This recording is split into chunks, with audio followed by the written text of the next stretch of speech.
and the moderator of this event this evening. But first, I want to acknowledge the event sponsors, without whom this event could not be possible. Amen? All right, so round of applause for Roland Martin, Unfiltered Digital, Daily Digital Show, Fortune School, National Action Network, Sacramento chapter, yes, Philadelphia Church of God in Christ, National Coalition of 100 Black Women, Greater Sacramento Urban League, Sacramento Black Chamber of Commerce, St. Paul Missionary Baptist Church, my sorors of Delta Sigma Theta Sorority Incorporated, the Ice Cold Brothers of Alpha Phi Alpha Fraternity Incorporated, Cultural Hub, Hawk, Green Tech, California Charter Schools Association, Valley Redemptive Church, National Council of Negro Women, and Elite Public Schools. A round of applause for all of our sponsors this evening. You know, we show up and show out when we sponsor. I love that. I love that supportive community. Now, I want to introduce you to this man. His name is Roland Martin. You may have seen him on CNN. You may have seen him on BET. You may have seen him on TV One. You may have heard him on your radio. He is pervasive. He is all over, and he is very intelligent. So he is the reason that we're having this town hall this evening. Over the course of a journalistic career that has seen him interview multiple U.S. presidents, to top athletes and entertainers in Hollywood, Roland Martin is a journalist who always has maintained a clear sense of his calling in this world.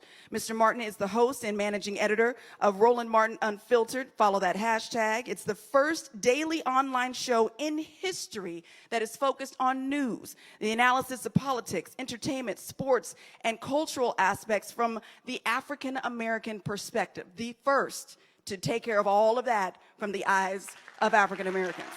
Yes, yes.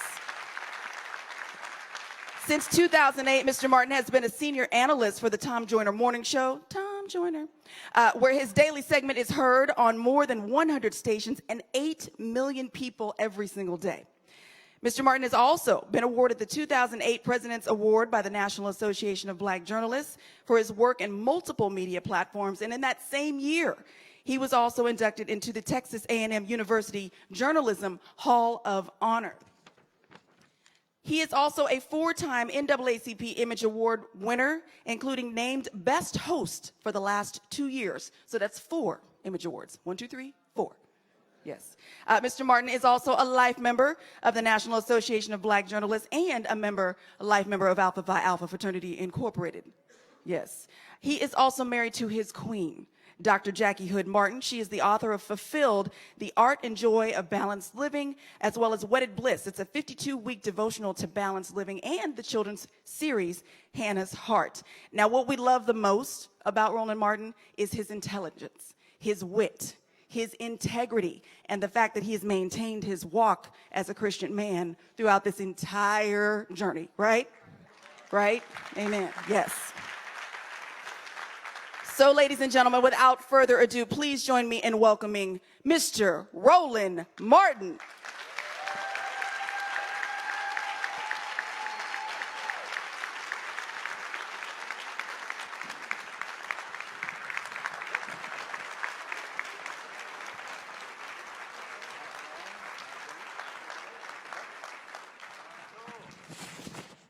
All right, so how are we doing? Good, good.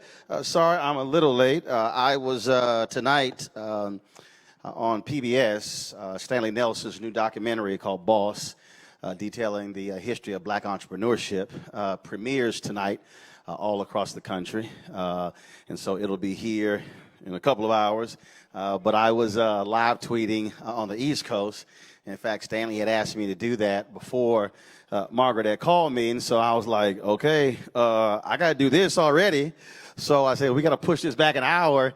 I've already given Stanley my word, and then he talks about, of course, the history of African Americans coming out of slavery and all the entrepreneurs that we've had over the years in terms of building black businesses. And so it's an amazing documentary, and so when we get out of here, you definitely want to be able to watch it because you'll learn things that you maybe did not know about. And then you can go back and look at the hashtag BossPBS to see all the comments that we were making. And the reason I think these things are connected is because part of the problem for me, and we've talked about this whole idea, even when we created school choice is the black choice. There were people who were saying, well, why are you doing this? Charter schools are bad, and it should be all about public education. And most folks really have no understanding of our history, first and foremost. And so also you're going to have some homework. So what's going to happen is throughout this conversation, I'm going to be throwing stuff out. So you're going to probably write some stuff down, what books you need to go read and resources. That's how I always do it.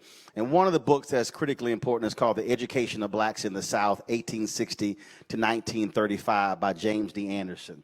How many people saw Henry Louis Skipgate's his series Reconstruction? Well, if you saw that, if you actually read Education of Blacks in the South, taxpayer-funded education did not exist in the South until after slavery. It wasn't until African Americans got into the state legislatures in South Carolina, in North Carolina, all across the South, and actually put it in the state constitution. And so when you go through the South today, and even in fact in many northern states, they were impacted by what black folks did in the South. And so taxpayer-funded education was created by black people, because African Americans, free slaves, understood the value of education, because they figured out that if you want to kill me because I can learn how to read, it must be something powerful about reading that I need to know about. And the reason that's important is because when you talk about this notion of choice, black folks created schools because we had no choice. And what has happened is, and also this whole idea that black people don't care about education is nonsense, because what Anderson's research shows, and you read that particular book, that even in Memphis, 92% of all black kids were in public schools, when just 40% of white kids in Washington, D.C. were in public schools. Freed slaves understood the value of education. Black people have understood the value of education since the beginning. The difference has been what kind of education we have been receiving. And so this also is important, because when I travel around the country talking about choice, literally people come up to me and they say, I don't understand how you can be so pro-black and you can support charter schools. I say, well, first of all, if you understand the concept, you first control the curriculum. That's first. So black people talk about we need more black history in our schools. Well, you control the curriculum, more black history. And then they say, well, we need to have more arts and dance and band. Well, you control the curriculum, you got more arts and dance and band. Second thing is you control the resources. You control who gets the contracts, janitorial contracts, textbook contracts, IT contracts. So that means that not only do you control the education of our children, you control the economics of our neighborhoods, and you control the curriculum. You control those three things, then that's what it means to have power. And so many people are walking around misinformed about exactly what this is all about.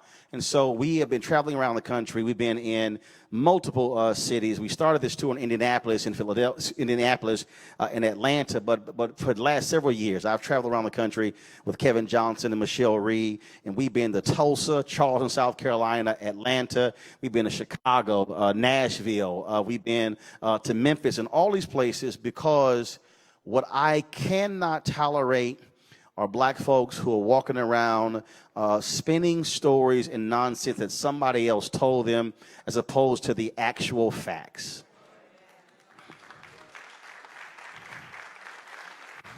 Now, I'm going to say this right now, so let me be real clear. My sister is a teacher. Both of my sisters are teachers. One was a teacher's aide. My brother also taught. My uncle was a teacher. I have numerous educators in my family, and so I don't play that game also where it's attack teachers. But let me be clear. Here's what I don't like. I don't like bad teachers, bad principals, bad school administrators, bad politicians over schools, and I don't like bad parents. So I think we covered everybody bad, because we have to be real honest. Tonight is about being honest. But also, here's what I don't like. I don't like bad charter schools. I don't like bad traditional schools. I don't believe in the concept of charters. I believe in high quality education where our kids are getting educated. The charlatans that are in this industry, I want thrown out. I don't want people in this industry who have two schools and paying themselves $400,000 and they can't buy textbooks. And so part of this national initiative is not just to talk about charter schools, but it's also to empower communities to say, how can communities create more charter schools that are built from the ground up, high quality from the beginning, meaning strong curriculum, strong finances, strong boards, and strong leadership. And so it's also why we are doing this. And so I want you to understand what is happening across the country. So this wasn't just something that, oh, let's just pop in and have this event. When Margaret called a couple of weeks ago, we said, hey, we can do this, and we'll talk about the bill that's before the state legislature. Because what you also, and let me also be real clear, that one of the greatest detriments as far as I'm concerned across this country is to see black state legislators, black city council members, black county commissioners, African Americans who are in Congress, who are some of the most ardent opponents of charter schools, yet they are representing constituents who have some of the worst academic records in this nation. That, to me, is an abomination. You cannot be a legislator with schools in your places where 70, 80, and 90, and nearly 100% of black kids are not reading on grade level, don't have math scores on grade level, and yet you're blocking another way for them to be educated, yet they're the same people who are sending their kids to private schools. So I'm going to say this before I introduce. If you meet any state legislator and they oppose charter schools, ask them where they send their kids. Because if they don't send their kids to public school, then you say, oh, you got your kid in the private school, but you want all of our kids to go to the same schools that have been failing. And trust me, that's going to have a different conversation. And I have no problem fronting people. I ain't got no problem. Look, I got a simple philosophy. If you black, you white, Latino, don't matter. If you do good, I'm going to talk about you. If you do bad, I'm going to talk about you. At the end of the day, I will talk about you. And that's just one of the things that we have seen, and I think all across the country. And so we're going to take your questions. We're going to have some great insight. We want panelists. You can jump in with your thoughts. If it get a little heated, it's okay. I know how to cut people off and shut them down. Don't worry about that. And again, anybody in the audience, if you act a fool, I will shut you down too. So I'm just warning you ahead of time. Don't think this is my first rodeo. I have seen it all, and this will not be the first time. First and foremost, we're going to introduce our panelists. Start from this side, going all the way down, tell them what's your name, who you are, and what you do. My name is Margaret Fortune. I'm the president and CEO of Fortune School, which is a network.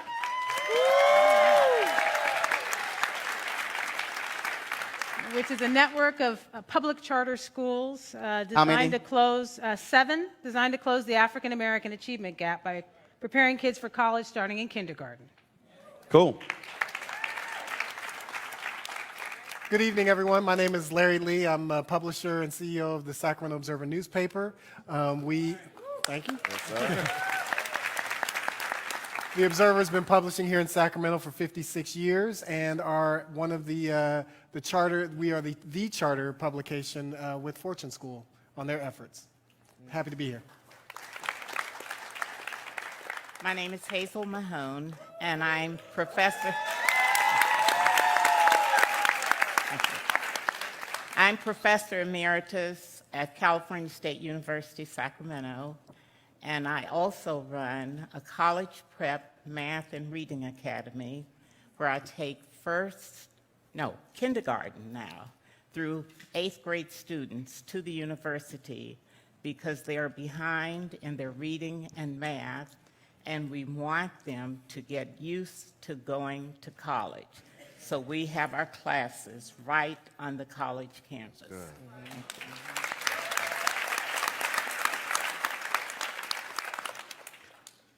Good evening, everyone. My name is Ramel Antoine. I get to work as the Director of Regulatory Affairs for the California Charter Schools Association. All that basically means is I get to help the rulemakers who decide educational policy remember to play fair and to remember that charter schools are public schools. And I am Dr. Takori Porter, pastor of the Genesis Church in South Sacramento, and also the president of the National Action Network chapter here, founded by Reverend Al Sharpton. I'm glad to be here. All right. Also, we're live streaming as well, so we are streaming this on my Facebook, YouTube, and Periscope channel, so you can share that with folks if they want to see what's going on. Somebody can't make it, they can actually watch the stream. So let's start this way. First of all, I want to start with you. You said something critical. You said charters are public schools. That's right. It is amazing to me, everywhere I go around the country, there's this debate between public schools and charter schools, and I'm going, idiot, it's the same thing. It's sort of like all these white people walking around saying, I can't stand Obamacare, but don't mess with my Affordable Care Act. It's the same thing. So again, talk about that. And so here, what's the control? How does it work in terms of charter schools and traditional public school system? Yeah, so charter schools get public funding, but they have their own boards, right? So they have their own nonprofit board that helps to oversee what happens at the school, and so that is really what happens. But in exchange for that freedom, or for that funding, they get to have freedom over their curriculum, over all the day-to-day operations, all the things that Roland talked about in the beginning. Those board meetings are open and public to everyone who wants to be there, and people can have a say in what happens at that school because, again, it is a public school where everyone can go, where everyone who wants to go can have an opportunity to go, right? So in any charter school, they have a certain amount of seats, and so if 100 seats, let's say, and 101 students want to go, there's a public lottery. That lottery is open and transparent. And It's for all 100. All 100. All right. Yep. So it's not like, okay, because again, one of the things we hear, you cherry pick, you pick the best students. The way it works is it's literally a lottery system. You don't have a control over who wins those slots. Correct. Yep. And so that is the part of the oversight. And then additionally, they're accountable to the public. So you talked a little bit about accountability, and I wanted to just really touch base on that really quickly. Charter schools, every 5 years, have to prove their worth, have to prove their academics, have to prove that they're fiscally solvent, have to prove that they're meeting their community promise. And if they're unable to, then ultimately they have to close. And that is so 5 years. So 5 years. So let's say you go 5 years and you're not hitting those benchmarks. What happens? Your school has to close. Meaning you're out of business. You're out of business, yeah. Now, but you have traditional schools that can go 20 years. Yes, sir. Yep. And they're still in business. Yep. Again, and the reason that's important because that's one of the lies that trust me, everywhere around the country, people go, oh, there's no accountability. They can just do whatever they want. And I'm going, yeah, but that school, we know they've sucked for 30 years and they're still in operation. And it's this whole game that's actually played there. So we got in terms of the issue, in terms of how that works, and accountability, Mark, you, in terms of where do we stand now? What is happening legislatively in this state when it comes to charters? We saw there was a strike in Los Angeles that was eventually settled. That strike really was about charter schools. There was a strike of teachers in West Virginia. A huge part of that was about charter schools. What you have is you have people across the country who all of a sudden want to make charters the enemy. By the way, how many kids in America, you can guess, attend charter schools? Somebody said, what do you say, 80? 8%. That's way too high. Yeah, probably something like 3%. No, it's not. No, seriously. 3%, 10%. It's really 3 million kids. 3 million kids go to charter schools. About, 4 or 5? It varies right now. So here's what it gets me. How can 4 to 5% of the kids be the problem for the other 95? I'm still trying to figure that one out. And that really just boggles my mind how this thing has turned into that charter schools are the bane of traditional public existence when they don't even comprise 10% of all students in America. That's the craziest thing in the world. That's right. And if you look at California, charter school students represent 10% of the student enrollment, so 660,000 students. But there are 6.6 million students in California public schools. So 90% of the students... See, you move way too fast. I need you to walk through that real slow. So in the state of California... That's right. Charter students make up how many students? 660,000 students.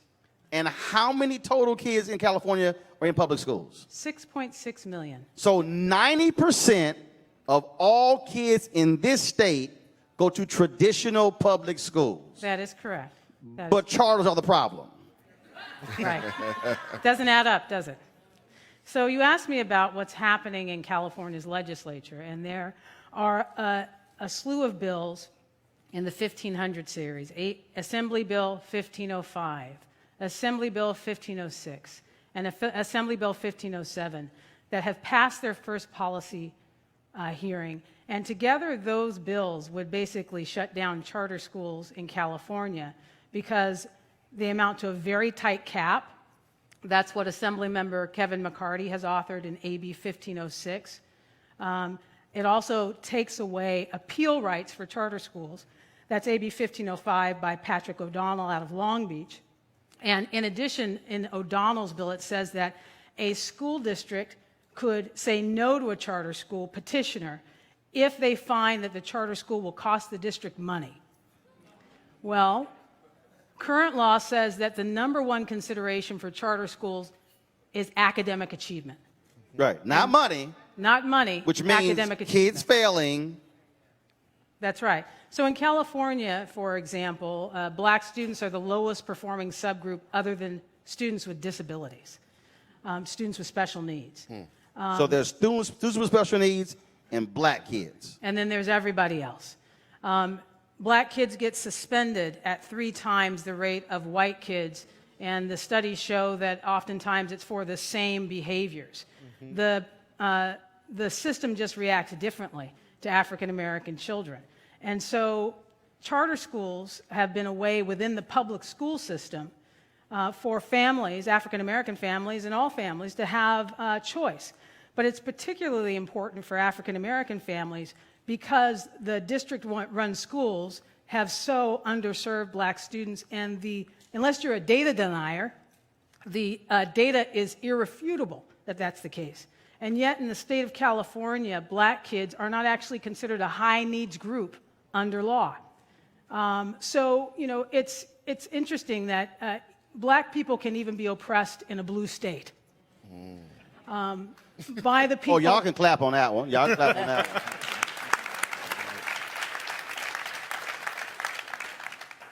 And in my view, there's nowhere is it more obvious than in policing and in public schools. And so to tell black families that school districts can make a decision based on the money about whether or not a school that is designed to close the African American achievement gap, for example, can exist based on the finances of the school, and then to make that school district's word final and say there are no appeal rights, there's no due process, is really counter to our system of democracy. We give people who we suspect of crimes due process. Why wouldn't you give educators who want to educate black students to a level of excellence due process? And the tragedy and what I think could negatively impact black families for generations to come is to say that you have no choice and we're going to force you back into the district-run schools that underperformed you in the first place. Right. I think it's a huge assumption to say that if you shut down charter schools, this 10% of the public school population would go back to the district-run schools. It's not just black families. There's a diversity of families that have said, I want to be in a public school, tuition-free, but I want to choose. But our families are particularly impacted by that because of the crisis that's happening in district-run schools. But also economically, for black folks, we can't pack up and move. Right. I mean, look, the reality is not if you are a person of means, and there are some African Americans who are people of means, they can pack up and they can move to a better school district. For the most part, our folks can't pack up and move. We're, in essence, stuck in those same schools. And then when you talk about a charter coming in, that's focused on, again, educating our children. It's about giving them those parents those particular options as well. What is the response from, because last time I was here, I actually spoke to, well, the previous time, to the Black Caucus here. What is the response of the Black Caucus? What are they saying? What are they doing?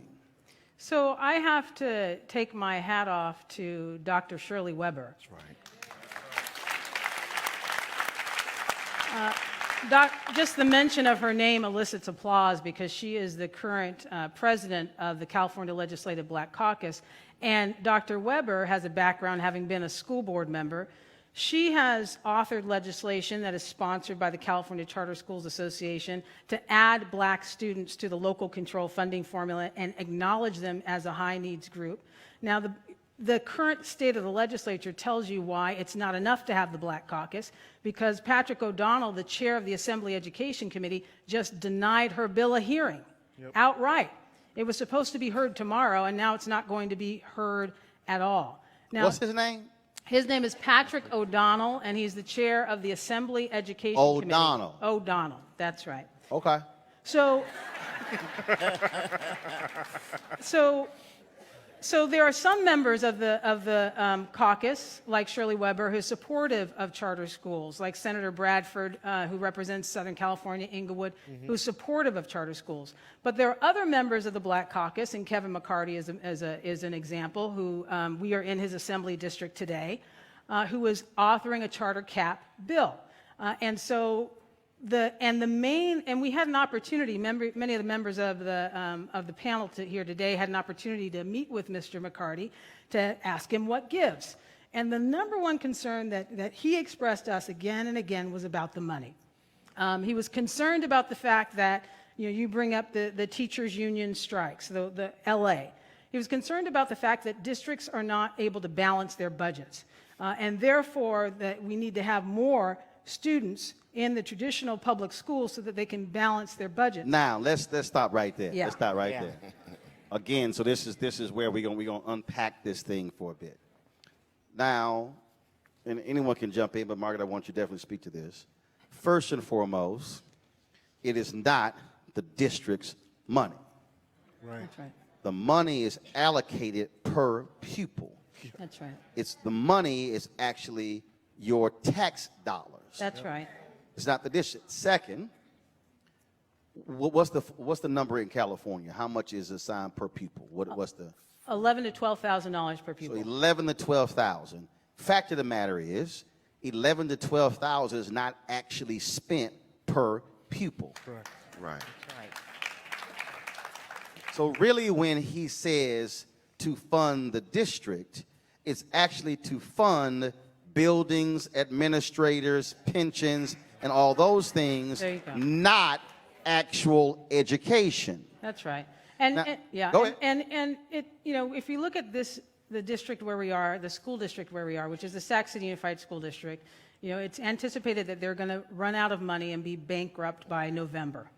But the district only has 11 direct funded charter schools. So it's not reasonable to think that... Hold up. They have 11 direct run charter schools, and how many traditional schools?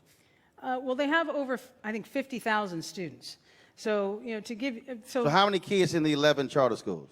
I would say about 5,000 tops.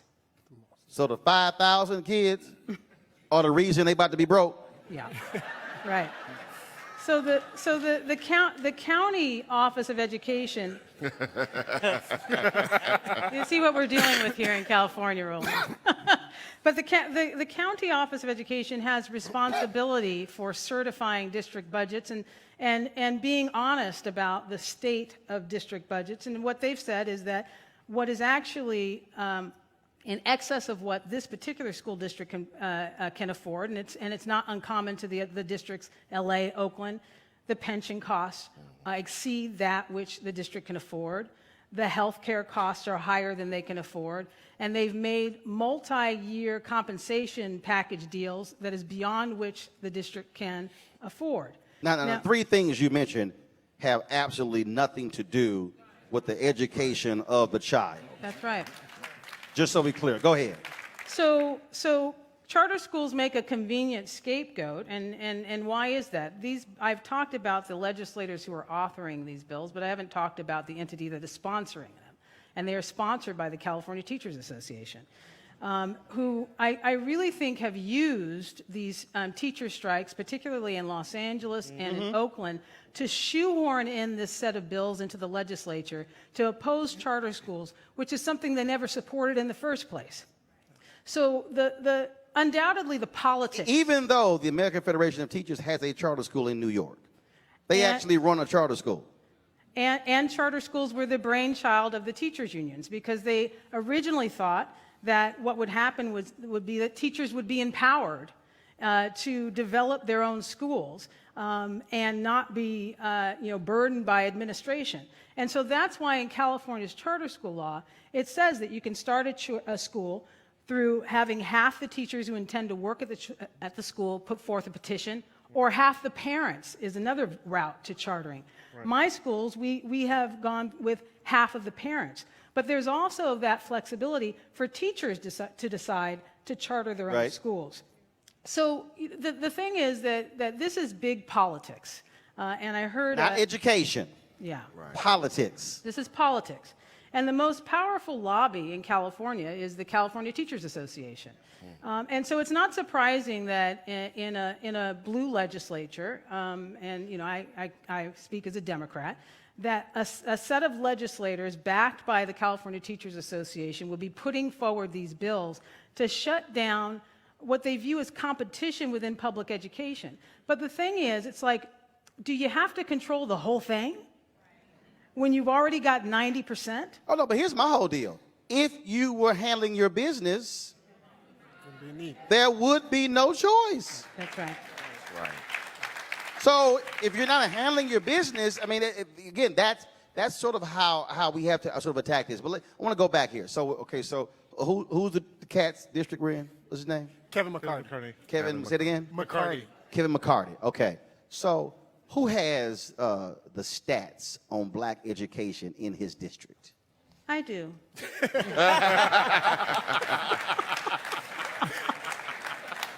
Because again, and here's, follow me why this is important. When Kevin Johnson, Michelle Reed, when we were in Atlanta, what Kevin did was we put up the grades. So typically we said, what are the two black high schools? Typically in most areas, two black high schools. Then you have 4 middle schools. Then you have 8 elementary schools, and they all feed into one another. And so we put on the wall, we showed the 8 elementary schools and the grades of the 8 black elementary schools, and they all were Fs. Then we showed the 4 middle schools. They were all Fs. Then we showed the 2 high schools. They were all Fs. And for the first time, a lot of the black people in the room had never, ever seen with their own eyes that their children were going to F schools from K all the way through 12. When we were in Selma, same thing, Alabama Education Association. It was a brother who was on, I mean, he was just like hot. They fought the charter bill in Alabama. And he was just upset. And he was a fellow fraternity brother of mine. He was an alpha. And he was just mad because we were having this discussion. I had a sister who was on the panel who was the first black female athletic director of a Division I program. And this is what she said. She said, Selma, your grades are so bad that I would not authorize my scouts to come recruit your athletes because I know they can't meet the NCAA academic requirements. Wow. So as we were sitting in there, he said, the answer is full funding. And I said, have you ever been fully funded? He said, yes. I said, when? He said, 2009. I said, okay, great. I said, what were your proficiency rates when you were fully funded? He says, well, the higher they are than they are now. I said, that's not an answer. So we went back and forth for about 10 minutes. And finally, there was a sister who was in the audience on that side of the church. She said, I got it. So she pulled up on her phone. And she read it off. And she said that the year they were fully funded, the proficiency rates for black kids in the state was 4.63%. Wow. And mind you, 90% of the people in the room walked through the church doors opposing charter schools. They heard 4.63%. I said to the brother, that means 95.37% of black kids are not reading on grade level. You heard a collective gasp in the room, and the whole room flipped. The sister who was on the panel, who was the most ardent charter opponent on the State Board of Education, left that. She said, her final comment, she says, clearly the information that I was given is different from the stuff you have. I need to go back and reconsider my position. Because they cannot counter the numbers. They want to talk in these very highfalutin ways, but you have to hit them with the numbers. So, what's the numbers? So in mathematics for African American students in Natomas, the proficiency rate is 15%. Now, is that all students? Is that elementary? Is that what? So, what is that? All students. All students All in students in mathematics in this- 2017-18. in this area. That's in Natomas, and now we'll go to Sac City Unified. That's the district that we're sitting in now. The proficiency rate in mathematics for African Americans is 13%. So, mathematics for all black, 13%. 13%. And if you look at the 3-year trend, it's from 2015-16 school year to the 2017-18 school year, the change has been a -2. So it was 15 and went down to 13. Worse. That's right. That's right. And what's the typical performance for African American students in the state is 20%. So in the state of California, black students on average are at 20%, but in his area, it's 13%, That is correct. meaning 87% of black kids here are not proficient in math. Mathematics. What about reading? All right, let's go to English language arts, looking at African American students. And y'all need to be And- writing this down so when Okay. y'all roll up on him in the grocery store, you should be able to say, and I know we in church, but you can go ahead and bless him accordingly. How the hell you supporting 87% failure? So in English language arts, for Sacramento City Unified, 22% of African American students are at grade level. So math was 13, And- English is 22. Is 22%. Got anything else for us? This is nothing to write home about.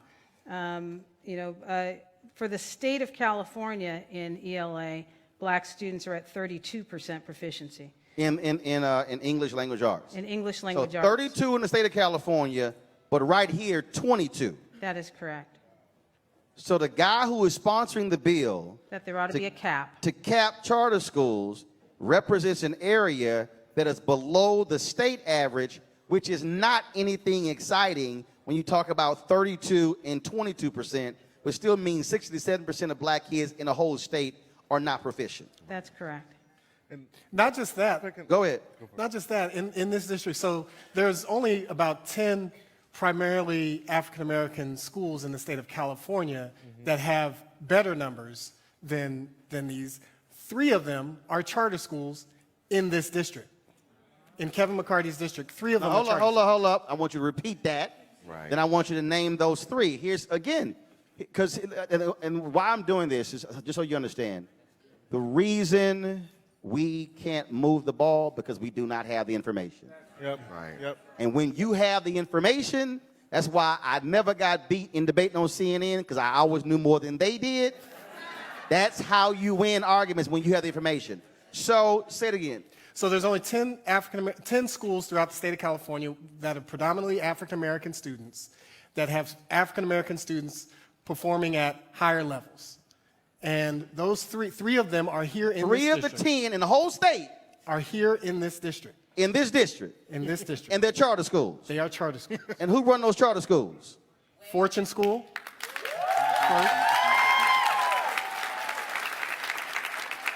Oak Park Prep. And St. Hope Public Schools. Okay. Oak Park Prep, is that a black-run charter school? Yeah, well, that's St. Hope. That's through the St. Hope system. Right, but they black-run. Yes. See, I'm here for black-run stuff. Kevin Johnson. Kevin Johnson. Kevin Johnson. Kevin Johnson. I'm just because there's some people, they got black principles, but they ain't black-run. Row here for black-run. Yeah, it's called school choice is the black choice, just so y'all confused. So out of the 10 in the state, 3 are here.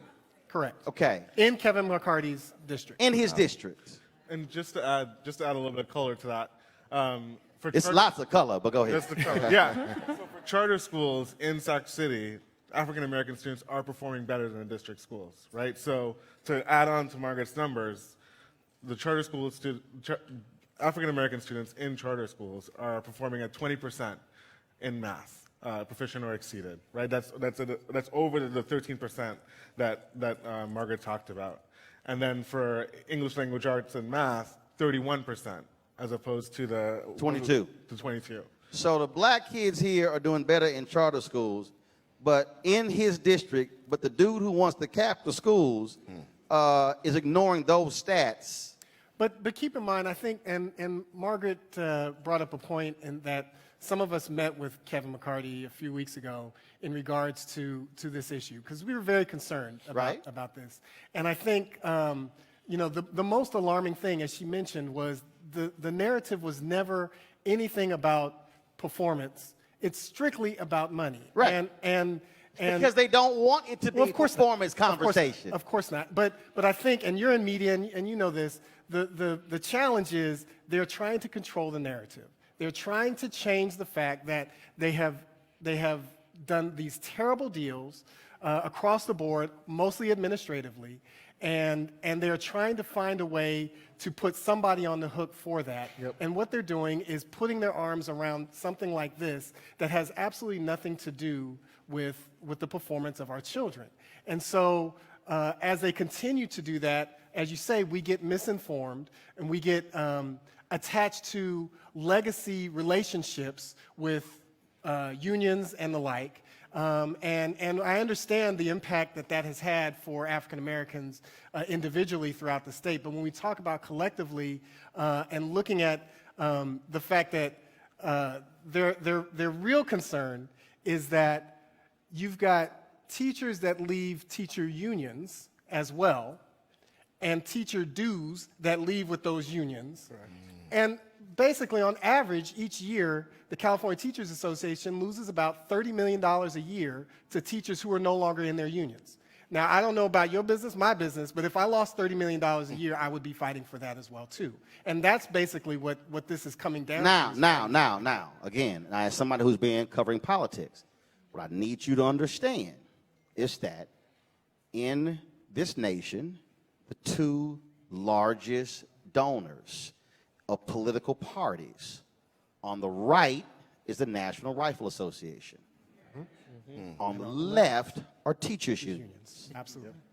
I need to repeat that. So you need to understand, when we are talking about losing $30 million, that's who contributes to political campaigns.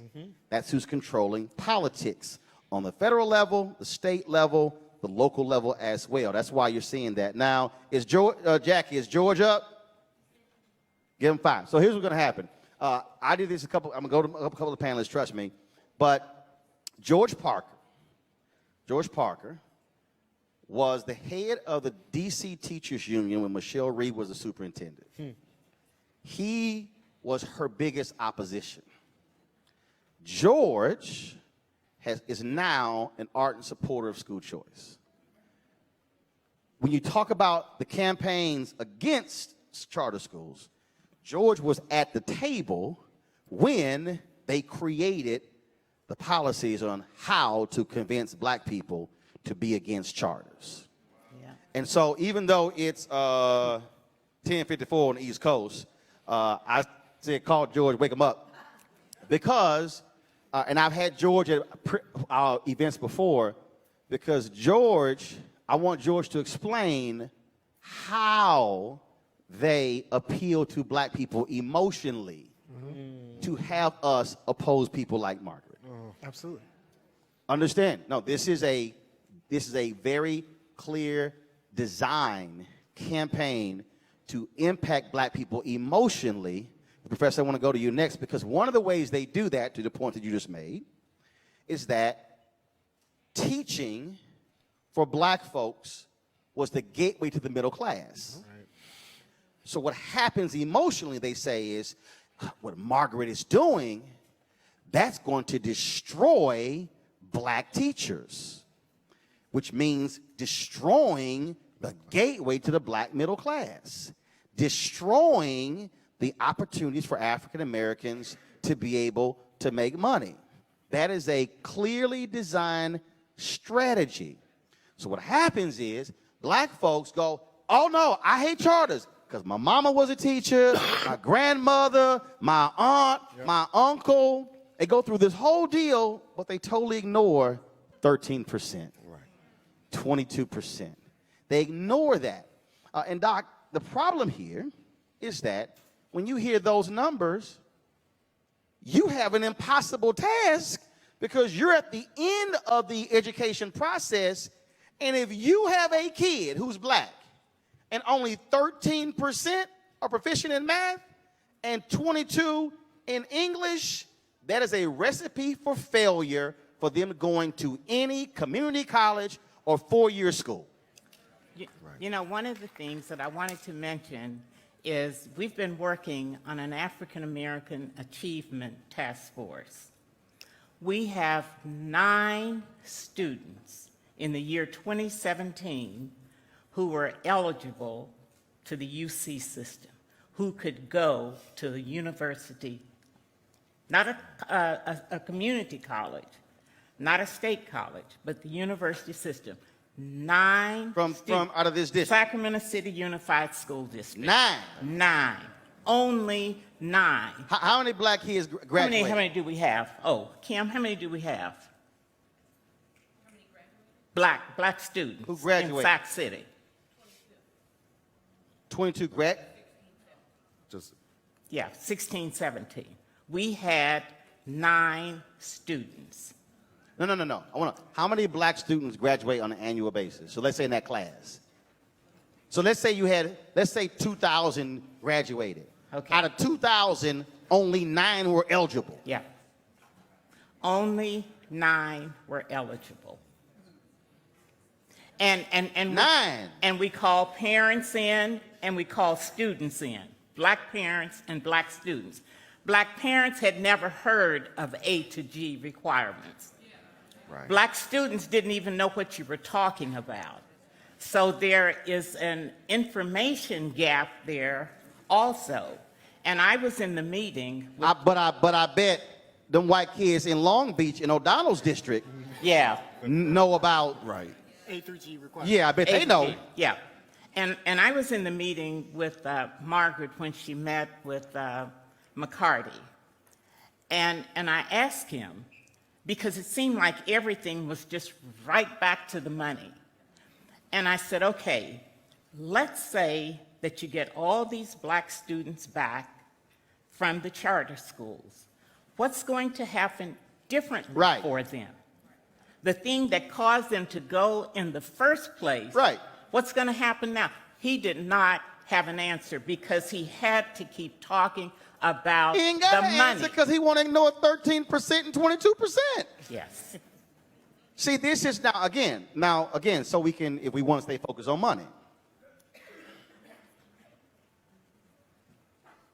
If you are a college graduate, you are going to earn anywhere between $1 to $2 million more over the course of your life than the person who's a high school graduate. Right. Mm-hmm.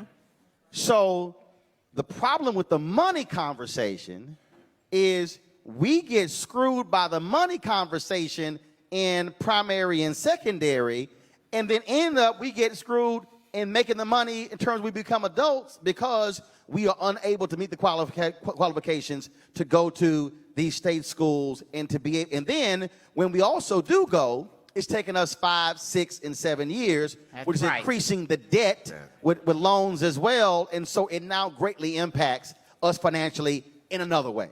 And it's going to take longer because now the universities have cut out the remedial courses. There you go. Why? Funding. Funding, and because they did not get the education in the public school system, so the colleges are saying, not our job. My wife was the Dean of Education, Dean of Instruction at Chicago City Colleges, later became the vice president there. The City Colleges of Chicago is the city-run system of the community colleges. They were spending $40 million a year on remedial education, which means that the Chicago public school system was not doing their job from K through 12. So they were dropping another $40 million on remedial education, in essence, the 13th grade.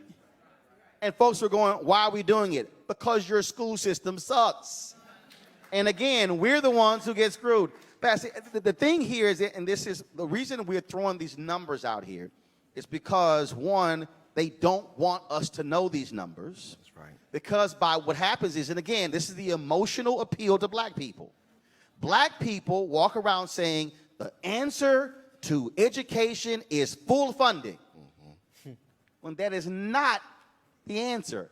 It's how you're spending the money. Right, right. That's the answer. Right, it's all about management. And what we're hearing here is that their agenda is not a black agenda at all. So we have 52,800 African-American children in charter schools in California right now. What's going to happen if these bills do get passed and they're forced to go back into these public schools? So the 660,000 total kids in charter schools, 52,000 are African American. Right. Got it. And so that's roughly almost 10%, 8% or so. That's what, 8 to 10, yep. Right. And so with that, what's going to happen, to these children? And then let's look into this. If my kid does not get the education they needed, suspended, or I get kicked out of school, then that puts them on a pathway to incarceration, in prison. Then that means that now I got to do a funeral instead of a graduation party. And so we have to get back, into a black agenda-seeking mindset right now. Which means not a democratic discussion, Right. not a teacher discussion, but a black discussion. Right. Right. Right. And see, that's a little hard for a lot of us today. And I can tell you, when I ran the Chicago Defender, I put unapologetically black on the cover, and we had these black millionaires who owned and said, what's going to happen when we go to these, white advertisers that said unapologetically black? I was like, we're a black newspaper. I think they already know we black. Right. No, and I'm saying that. I'm saying that because we got a lot of black people who don't want to say black. That's correct. That's who correct. don't want to demand a black agenda. That's right. That's right. And I'll be honest with y'all, I was in one of the Roland. meetings. I was in one of the meetings at the National Charter School Conference, and we were on the table, about 30 people, 2 black people around the table. This guy, and I was talking about school choice is the black choice, and the guy from California, Latino, he said, look, I believe in inclusion. I keep hearing all this black stuff. What about Latinos? I say, man, you are more than welcome to start school choice is the Latino choice. Roland's here for black people. Right. And if And I want to let them know. Right. And if everybody else can do their own agenda, why not us? And we need to get back on board. And I'm not saying opposing anybody else. Right. But we have to start supporting what we have. Black church, black schools, all of that. We need to start supporting that again. Now, Mark, I want to go here because here's the piece. You said 52,000 students. Mm-hmm. And I guarantee you there's some people who are streaming right now, and y'all already hear it as well. Y'all heard all this as well. They say, well, not all kids can go, so what are you going to do for the kids left behind? Roland's position is no caps, which means if the traditional school not doing the job and the charter's doing the job, I want to see 5 or 10 or 20 more charters doing the job. Or if you traditional, y'all do the job. And so that's the problem with the cap, because if it's 3 out of 10 in the state right here, the cap means you can't expand. That's right. Even if the demand from the parents is that they want more. And not only that, part of the legislation, too, is if you are an existing charter school operator and there's a cap, let's say there's a cap at 100 schools, one charter school closes. If you're an existing charter school operator, you are not allowed to open up the next school. The next school. Wait. Wait a minute, let me finish it. Yeah. Wait. Hold up. So if you are a successful charter operator That's right. The next school and goes one to closes, Yes. the next school goes to someone who has not operated a charter school before. meaning somebody who has no track record. Correct. Wow. That's right. That's right. Y'all gonna make me cuss in church. Y'all gonna make me cuss in church.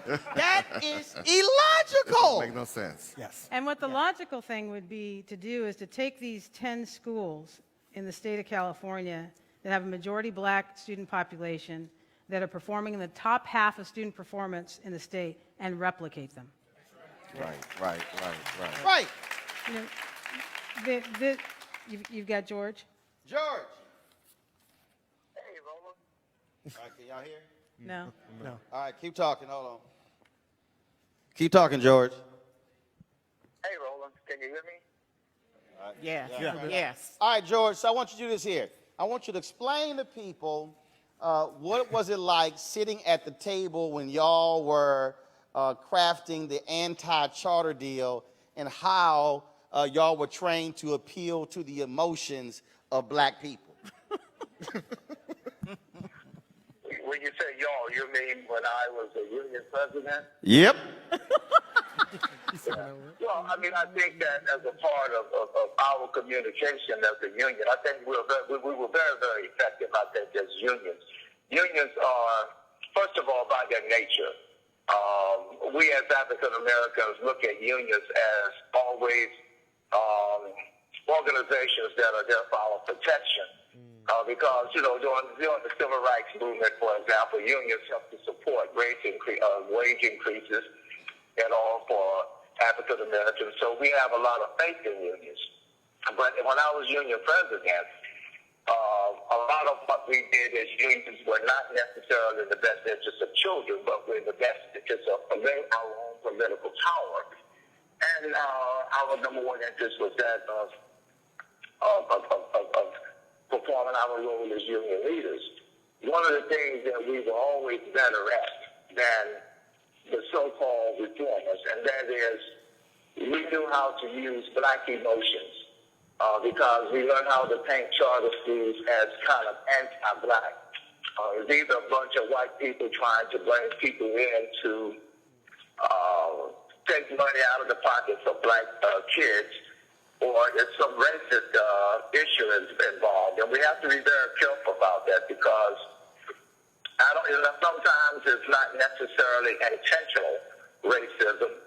It is just that unions are there for their own survival as well. And when you're talking about bringing charter schools in, charter schools are not unionized for the most part, which means that it gets down to the bottom line. And it was this way for me when I was a union president, and this is just the reality, that my number one focus was to keep my union membership. And so my opposition to charter schools was based on the fact that charter schools were not unionized. And the more charter schools we had in Washington, D.C., that means the fewer students we had in the public schools, which also resulted in fewer teachers being in the public schools, which also resulted in fewer union dues coming into my union coffers. And so a lot of my opposition to charter schools and in unions in general, some of that opposition is because charter schools are not organized and it hits us in the pocket. It hits us where it hurts. And that means the decreased requirement that we receive the union dues. Now, we can't tell you that. I mean, what parents would trust us if we said to you, our number one goal is survival and continue to have our political power. We don't have political power if we don't have the money. And where does our money come from? It comes from teachers. And how do we determine the amount of money? It's determined by the number of teachers that we have in the school. And how do we determine the number of teachers in the schools? By the number of students that are in the public schools. So as charter schools increase, the number of students and the enrollment in the public school decreases, which makes the number of teachers paying union dues decreases, and that affects our bottom line. Now, that's a hard reality, but that is one of the realities. All right, Fred. Yeah. I appreciate it, George. Hey, no problem. Talk to you when I'm in D.C. Peace. All right. Now, the reason that's important because you need to understand strategy. And let me be perfectly clear. I'm not against unions. Ask Me is a big supporter of my digital show. So this is not an anti-union conversation. What this is a student conversation because this is about the reality that our kids are not getting the high-quality education they need, and we should be the ones demanding it. Margaret, go ahead. There are 2 points I want to make. One is you often see a divide on this issue with the certificated employees union versus the classified employees union, because the classified employees unions are actually sending their kids to the schools that are underperforming. And so they want to have a conversation when it comes to charter schools that includes a discussion of academics, because they're talking about their own children. Yep. Right? We're talking about people of color that are employed as the janitors and the instructional aides and the food service workers whose kids are going to the schools. So to have a conversation about whether or not a charter school gets approved based on the finances alone does not serve their best interest, because their children are going to the schools.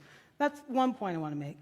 The second point I want to make is that it is true that the vast majority of African American students are going to be educated in district-run schools. And so, in my view, what we should be doing as a black community is holding everybody strictly accountable. Right. You hold the public charter schools accountable, and you hold those district-run schools accountable. And there are parents that have said, you know what, time's up on this.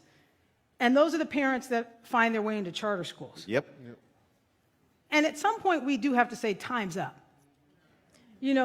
My parents are educators, and their parents before them were educators, and they come from the South, and so they were the people who raised up the rural one-room schoolhouse, and their schools were performing because those were the only schools we had, and so you had people with doctorates teaching in the public school in front of our black kids, which is the same reason why prior to Title IX.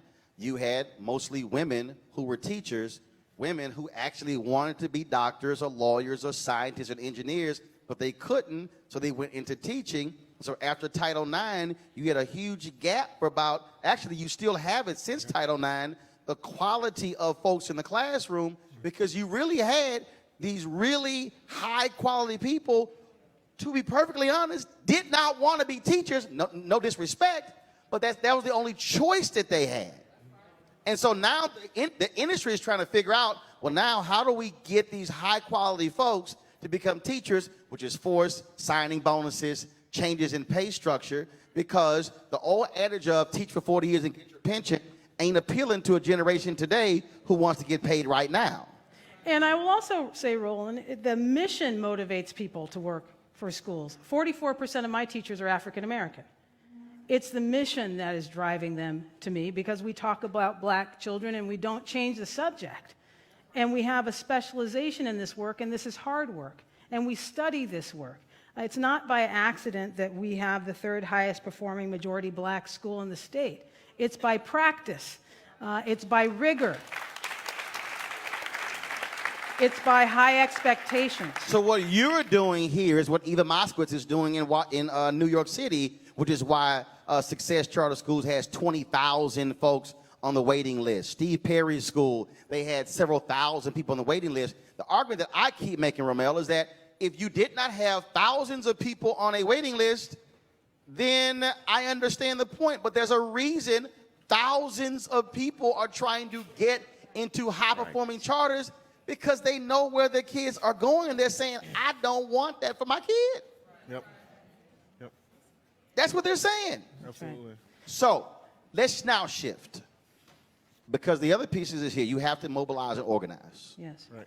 So how are you mobilizing, organizing people here to counter that state legislator and to let Sacramento know you are failing black people, and we're not going to take it. So now let's talk mobilize, organize, because it's one thing to complain. Right. Now the other thing is, how do we shift to mobilizing and organizing? Let's talk about that.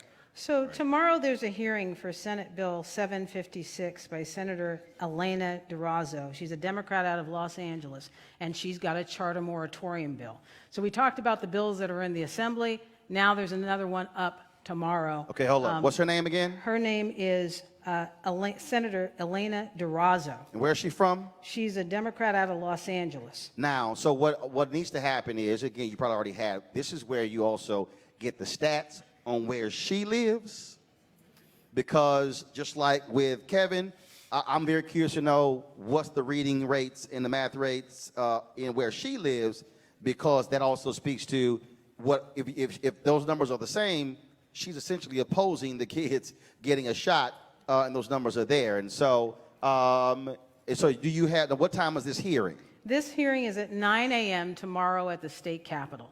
So the one thing to do in terms of mobilization is showing up. And I will tell you that when the bills in the assembly were heard, even though they passed that policy committee in their first hearing, I mean, the fix was in. You had a majority of the members of the committee who had to take the vote. You had their names on the bills. So everybody knew what the outcome was going to be. But when 500 parents showed up, and they showed up at a ratio of 20 parents to one red-shirted teachers union opponent or a proponent of the bills, it had a tremendous impact because the testimony in opposition from the parents and their children went on for hours, to the point where, at the beginning of it, they were kind of smug, right? And then it just kept going. And then beyond the point at which it needed to stop, it just kept going. And the people, and when you looked out into the hallways of the Capitol, people were lined up like they were waiting for a roller coaster ride. And if you were there, you know that it smelled like a locker room. I mean, that's the kind of activism that we need. We have to show up on the day of and testify. That's one way of doing it. And then there's letters to the legislature. So I'm curious to know on a state level, who is there an entity that is leading that mobilization organization in California? Who is it, and how can folks access it? So it is the California Charter Schools Association, CCSA. We are the lead of organizing all of these efforts. Margaret has been essential in driving us forward, making sure that we don't change the subject, and making sure that we keep all of these things firmly in our vision. So just go to ccsa.org, and the first link is Take Action Today, and you can sign up for alerts, text messages, emails, lets you know exactly what you need to do and when. The system's easy. You get to go in. You can text to your representative's office. You can write letters. You can call. You can do wherever you're at. We can meet you there. We need everyone. Pastors, what is happening? Well, what we're doing is through the National Action Network, we are partnering with CCSA and Fortune. We were there last week with them doing a press conference, opposing the bills there. And so we just need to show up again, like Margaret said, show up, partner with the CCSA. Also, go to their website. You can go to the National Action Network website. We're national, but we're statewide as well. So statewide. But how many pastors? I need a number. How many pastors have you organized and mobilized? And of those pastors, how many have committed a certain number of church members to be a part of this? So what I'm looking for, 20, 30, 40 pastors, 400, 500, 700, 1,000, 2,000 people. How many pastors in the room right now? How many pastors in the room? All right. If you're a pastor in the room, stand up.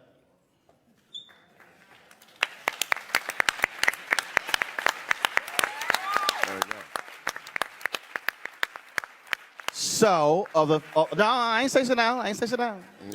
I ain't say sit down.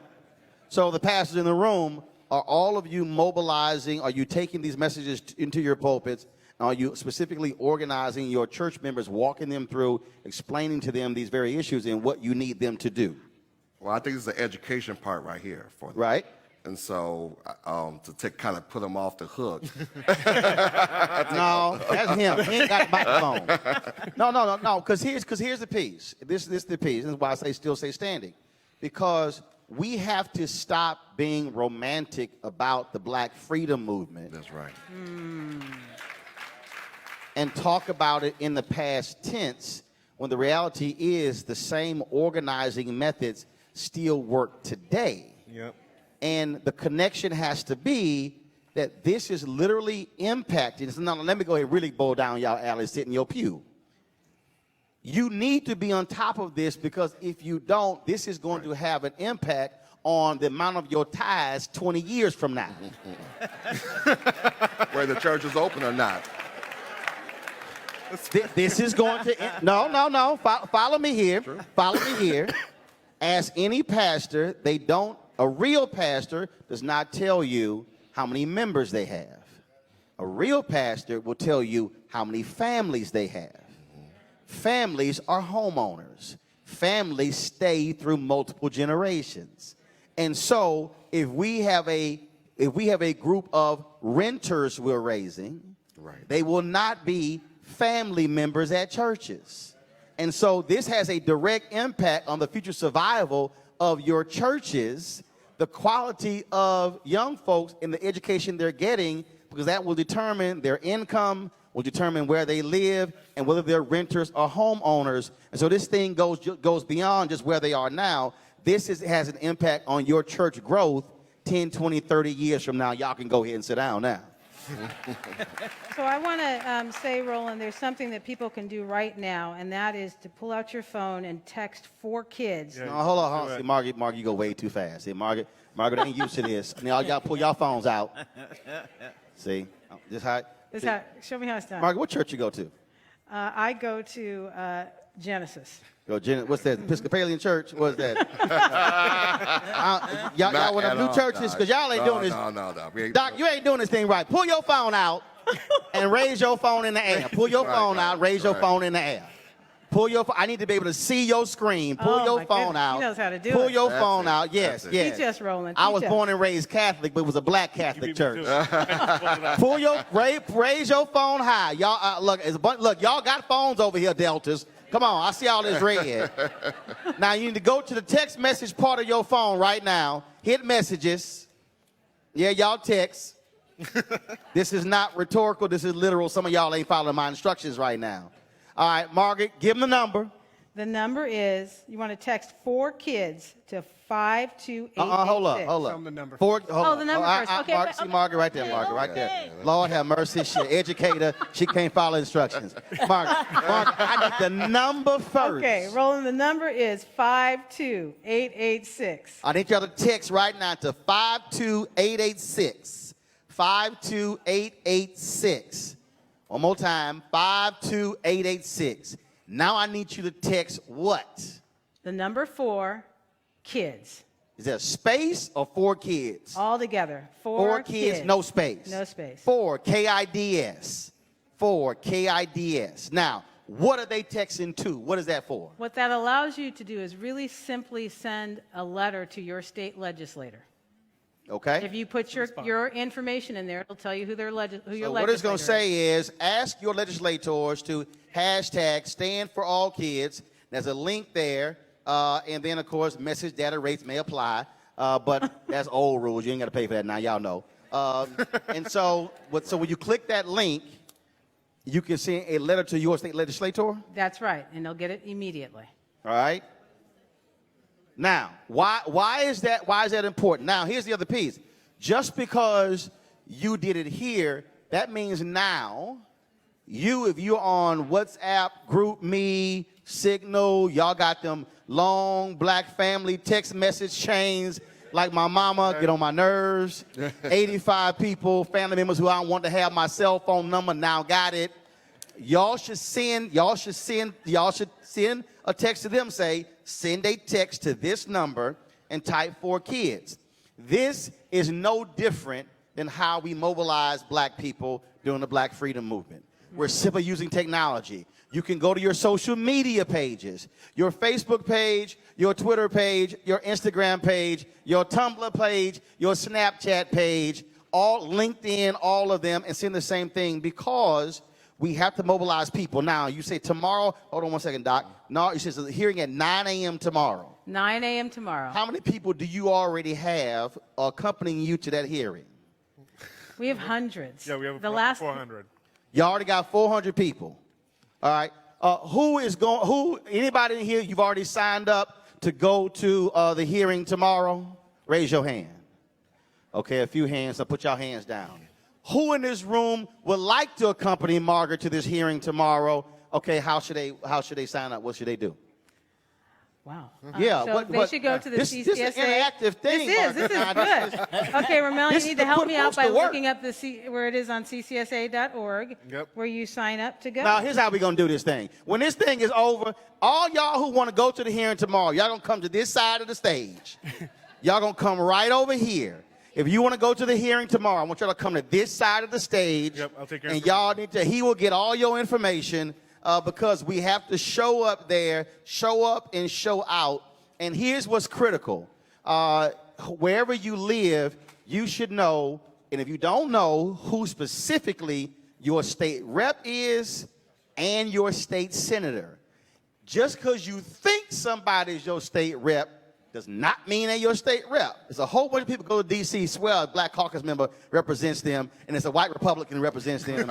and I'm like, and that white Republican needs to see you, because if you're a constituent, that person's accountable to you. Go ahead. I want to also challenge all the pastors to take down my email, right? Nan, Sacramento @gmail.com. Repeat right? that. Nan, Sacramento @gmail.com. All right, and say you want to be on the team, and so we can help mobilize this issue in our churches, in our communities, and help out this issue. And also through the Black press, of course, we've been doing a series of articles and opinions related to all this. So not only here in Sacramento, but we had an editorial that went throughout the state through many of the Black papers with assistance from California Black media as well that are trying to help educate our folks about all of these issues. There's one other thing I want to say, Roland, and that is some of that style of activism that is actually getting out on the streets and protesting is what we need to do here. You know, I sent a letter to Mr. McCarty, where 3 of my schools are located as a district, and I put the most influential names that I could think of. The people who I had named the schools after. Pastor Ephraim Williams, you know, the pastor of St. Paul Missionary Baptist Church, this influential church home that we sit in today. Dr. Hazel Mahone, Dr. Alan Rowe, and Dr. Mahone is humble. She was the first woman to be a superintendent in Sacramento County.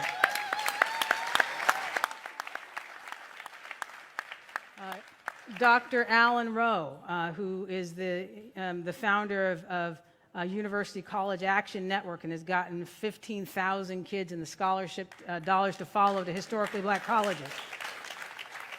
William Lee and Larry Lee, the publishers of the Sacramento Observer newspaper. The point is that I got wet signatures, and you know I had to go around to get those wet signatures. And we dropped it off in Kevin McCarty's office in person and through his electronic process, and we still didn't get a meeting. The only reason we got a meeting is because I brought a group of activists, including the clergy, in front of his district office, and I screamed my lungs out. Now, we train our students that if you do all the right things, that you'll be treated with respect. We train our students that if you do all the right things, you'll be treated with respect. But the fact of the matter is, for me to get a meeting from Kevin McCarty, who's a member of the California Legislative Black Caucus, I had to take my black female self with a Harvard degree and a Berkeley degree and scream my head off to just get a meeting. And magically, by the time I turned the corner, I got a text from Kevin. I'd be happy to meet with your group. But it wasn't enough to have Pastor Williams' signature on a piece of paper. So what we're talking about, these convenient ways to be active, you can do it right now. Right. It's actually not enough to move the issue. I want Simeon Gant to stand. He is my mobilizer.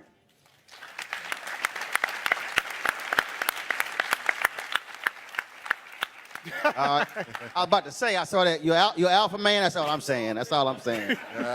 Rest of y'all know me, your youth groups. That ain't my problem. But go ahead. Go ahead.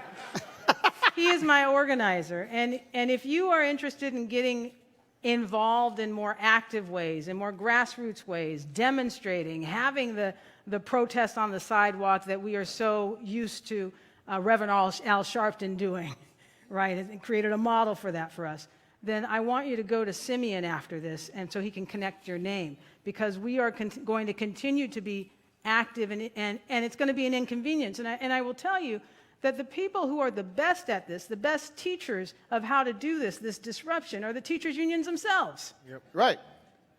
If they want you to know that they have an issue, they're going to be out in the streets. And that's the same place that black people need to be, not only when our young men and women get gunned down in the street. That's right. but also when they die of neglect every day in classrooms where they underachieve. Right. No, it's an excellent point. And what has happened, and really in many ways, it has been a severe disservice to what I call the post-civil rights movement babies. I was born November 14th, 1968. King gets killed April 4th, 1968. And so we were raised, and unfortunately we had parents, black parents, who said, I don't want you to have to do those things because I had to do those things. But the reality is, Frederick Douglass said, power concedes nothing without a demand, never have, never will. Mm-hmm. And so what we have is, we literally have generations, we have now had two generations, now a third generation of African Americans who believe that that protest thing really means nothing, but the reality is there has been nothing in the history of black people in the year of return, 400 years, that was not achieved through protest.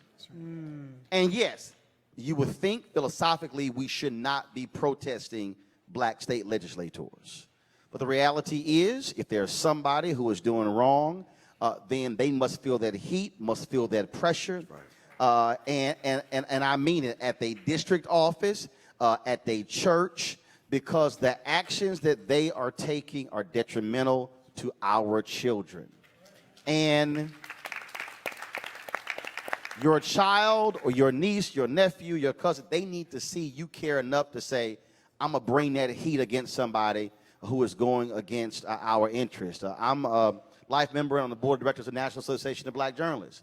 And we publicly called out CNN and the president, Jeff Zucker, for no black executive producers, no black VPs, no black SVPs, no black EVPs, no black direct reports. And people were sitting here going, well, you know, should y'all have done that? I'm like, yes. I said, because he needs to understand that we're not going to be silent. And there were people who, literally, I got some board members who were not happy. And I said, y'all got to get over it or get off this board. Because being nice got us zero. Right. Well, obviously being nice didn't work. And so that's really where we have to be with a state of mind. Doc, I want to go to you because, again, what you're doing in terms of trying to get more of us ready for college, all of these things we're talking about has a direct bearing on when you say 9. That number shouldn't be 9. That number should be 900 or 9,000.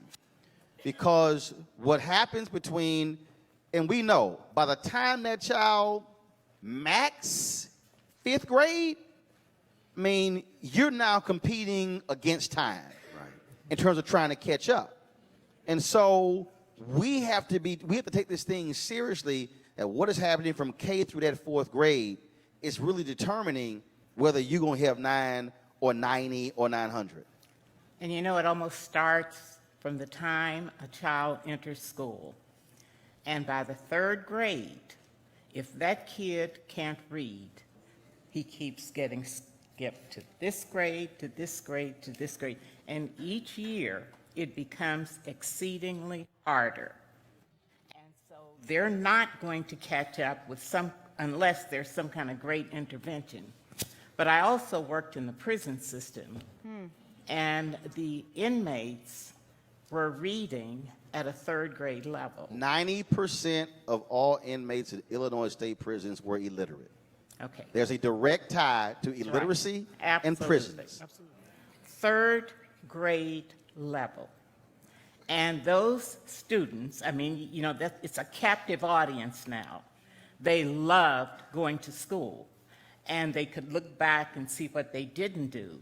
But we can't wait until kids get into the 10th, That's 11th, right. 12th grade and say, okay, we need to do something for you now. It's too late, because a lot of those kids could hardly wait to become 16 so they could drop out. Yep. And when they drop out, they don't just drop out, they drop into something. They drop into crime. Right. And every time I see a black kid's face when some crime has been committed, the first thing I want to know, is that a high school dropout? Did he finish school? And if he did, why is he doing that? And now she, because if you look at the numbers now. And that's what we did. We went back and looked at the girls. Not much better. No, we are in a lot of trouble. I can tell you that. Yeah, and you know, Margaret said earlier that the fix is in. I think also on the accountability side that we talked a little bit about earlier, the fix is in there too, right? So as Dr. Mahone just pointed out, the longer black students, or really any students are in a traditional system, if they can't read by third grade, the longer they're in there, the further behind they're going to get over time. Every 5 years, remember that charter schools have to prove that they're making those gains. If I have a school, if Margaret has a school, as she does, and kids come in at 5th grade reading at a 1st or 2nd grade level, at the end of her 5-year term, she still has to show that she's bringing those kids up as at least as far as where the other kids in the schools surrounding are.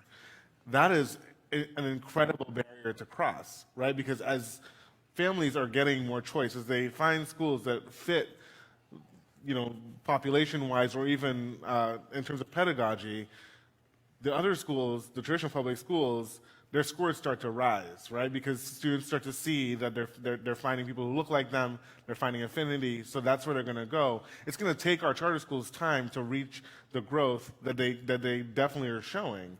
But if they have to show every 5 years that they're equivalent to the other schools and they have to close, if they're not, then these schools aren't getting a fair shot either, right? And so the other thing that needs to be done on the other side of this is that California needs to explore an academic growth metric. So it's not just about proficiency. It's not just about whether or not a student is met or exceed on a state test. It is how much growth has a student made year over year. Where did you come in at and where are you at now? And how is that compared to the other schools? And we don't have a way to look at that yet. Now, let me put this again, because I think what happens is we also, a lot of times, we talk about this thing in this very sort of, you know, high sort of area. And we'll do it this way. So, how old are you?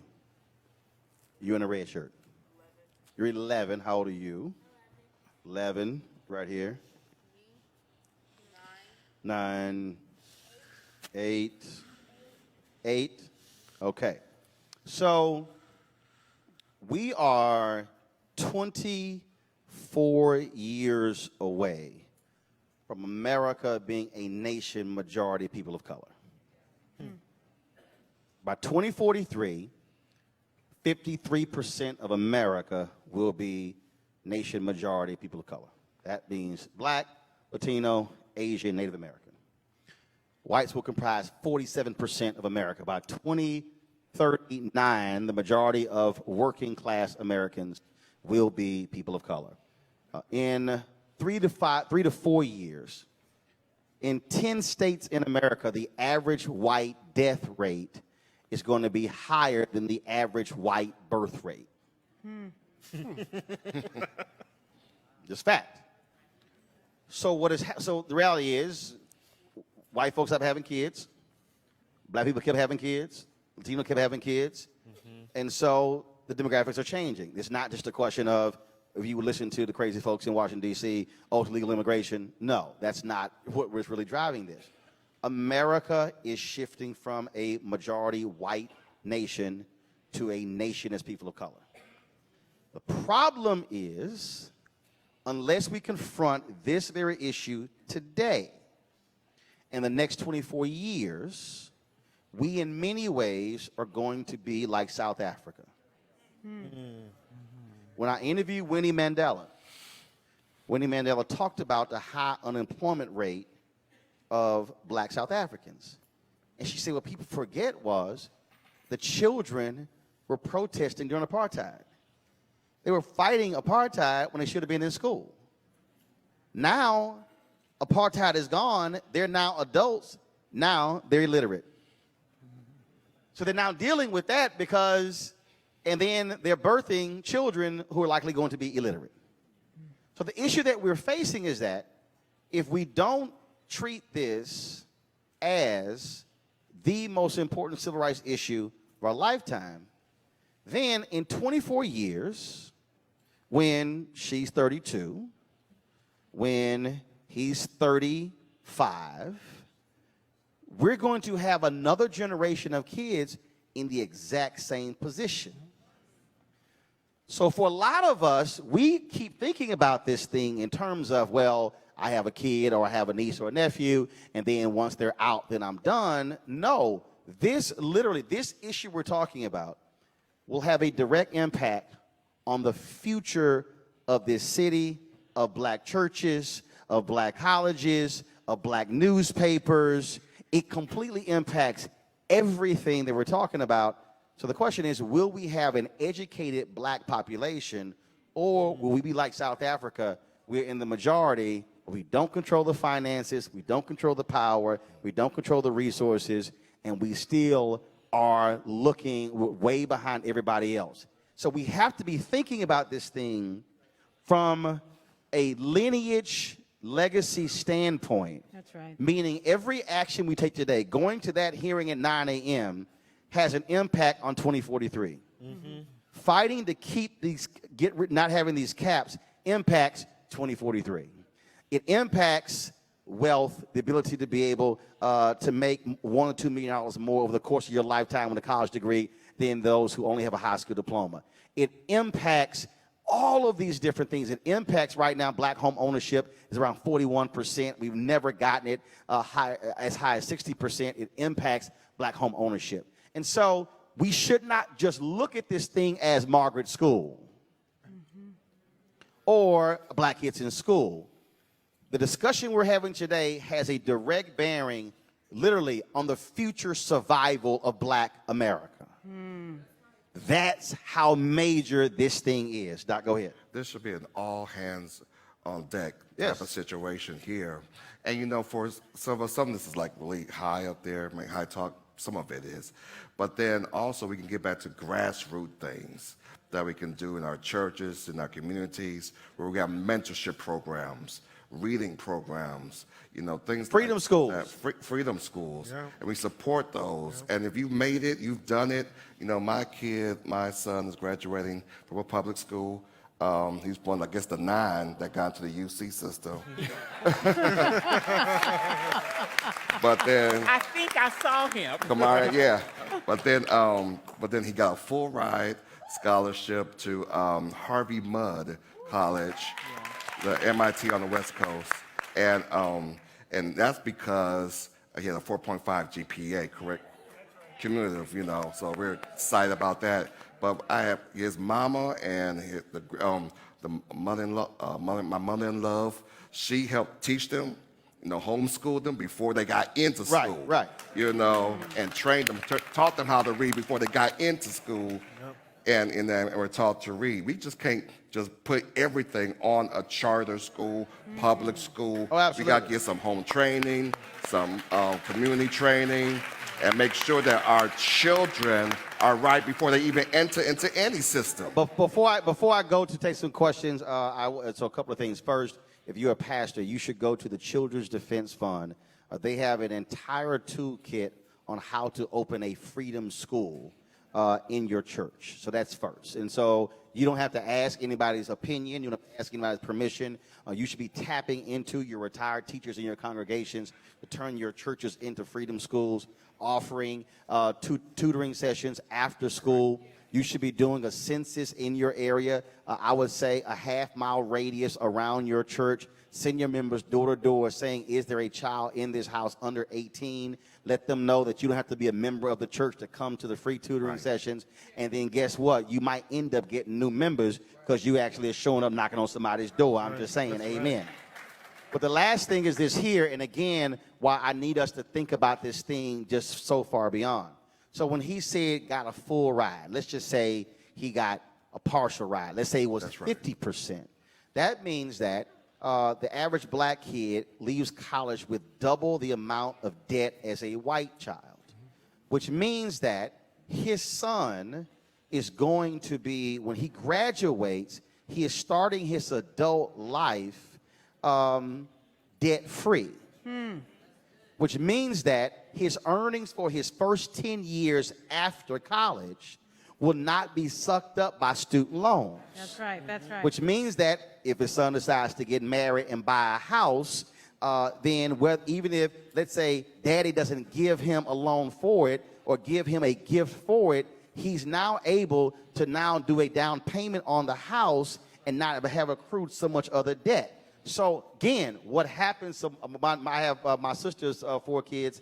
All of them are top students. All got money to different colleges. That means that they are starting their lives out, and probably I would dare say the top 0.5% of black students, because they're not going into adulthood with massive debt. So that small decision to read to your kid right now, force them to recite back, to go through all of that, has an economic impact 15 years down the road.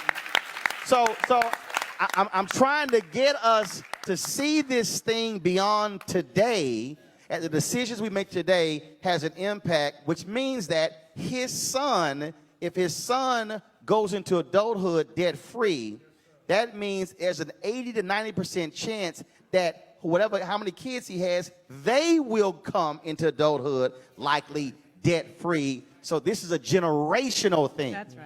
All right, we're going to take some questions here. So here are the ground rules. I got the mic. I don't need your help.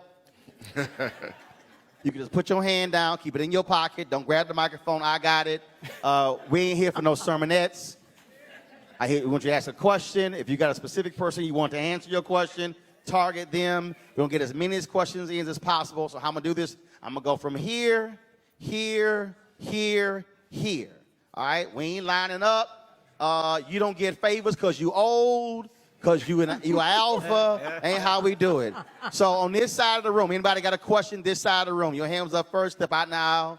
Come on out. Name, what's your question? My name is Dr. Eric Gervingberg, president of the Hawk Institute. Question I have, Margaret, you and I have talked about establishing an educational consortium. All the organizations that are trying to help black kids, community-based organizations like the pastor talked about, how do we leverage our resources so we help all black kids with programs like the Hawk Institute, Youth Speaks, all of those things? How do we do that? I'm glad he asked that question, Margaret, because in every city that we take school choice is the black choice too, I am challenging in those cities to create that very thing.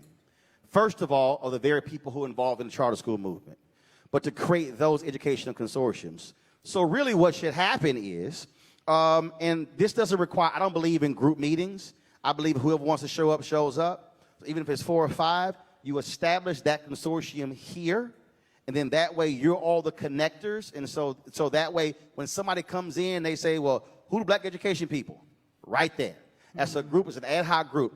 The Student Nonviolent Coordinating Committee was that model. SNCC was that model. They were a national entity and were made up of different local groups. And that way, if you have an education consortium that's here in Sacramento, we've been to Atlanta, we've been to Indianapolis, and so then if you say, hey, Roland, we want to connect with people in Atlanta, boom, they've already started that.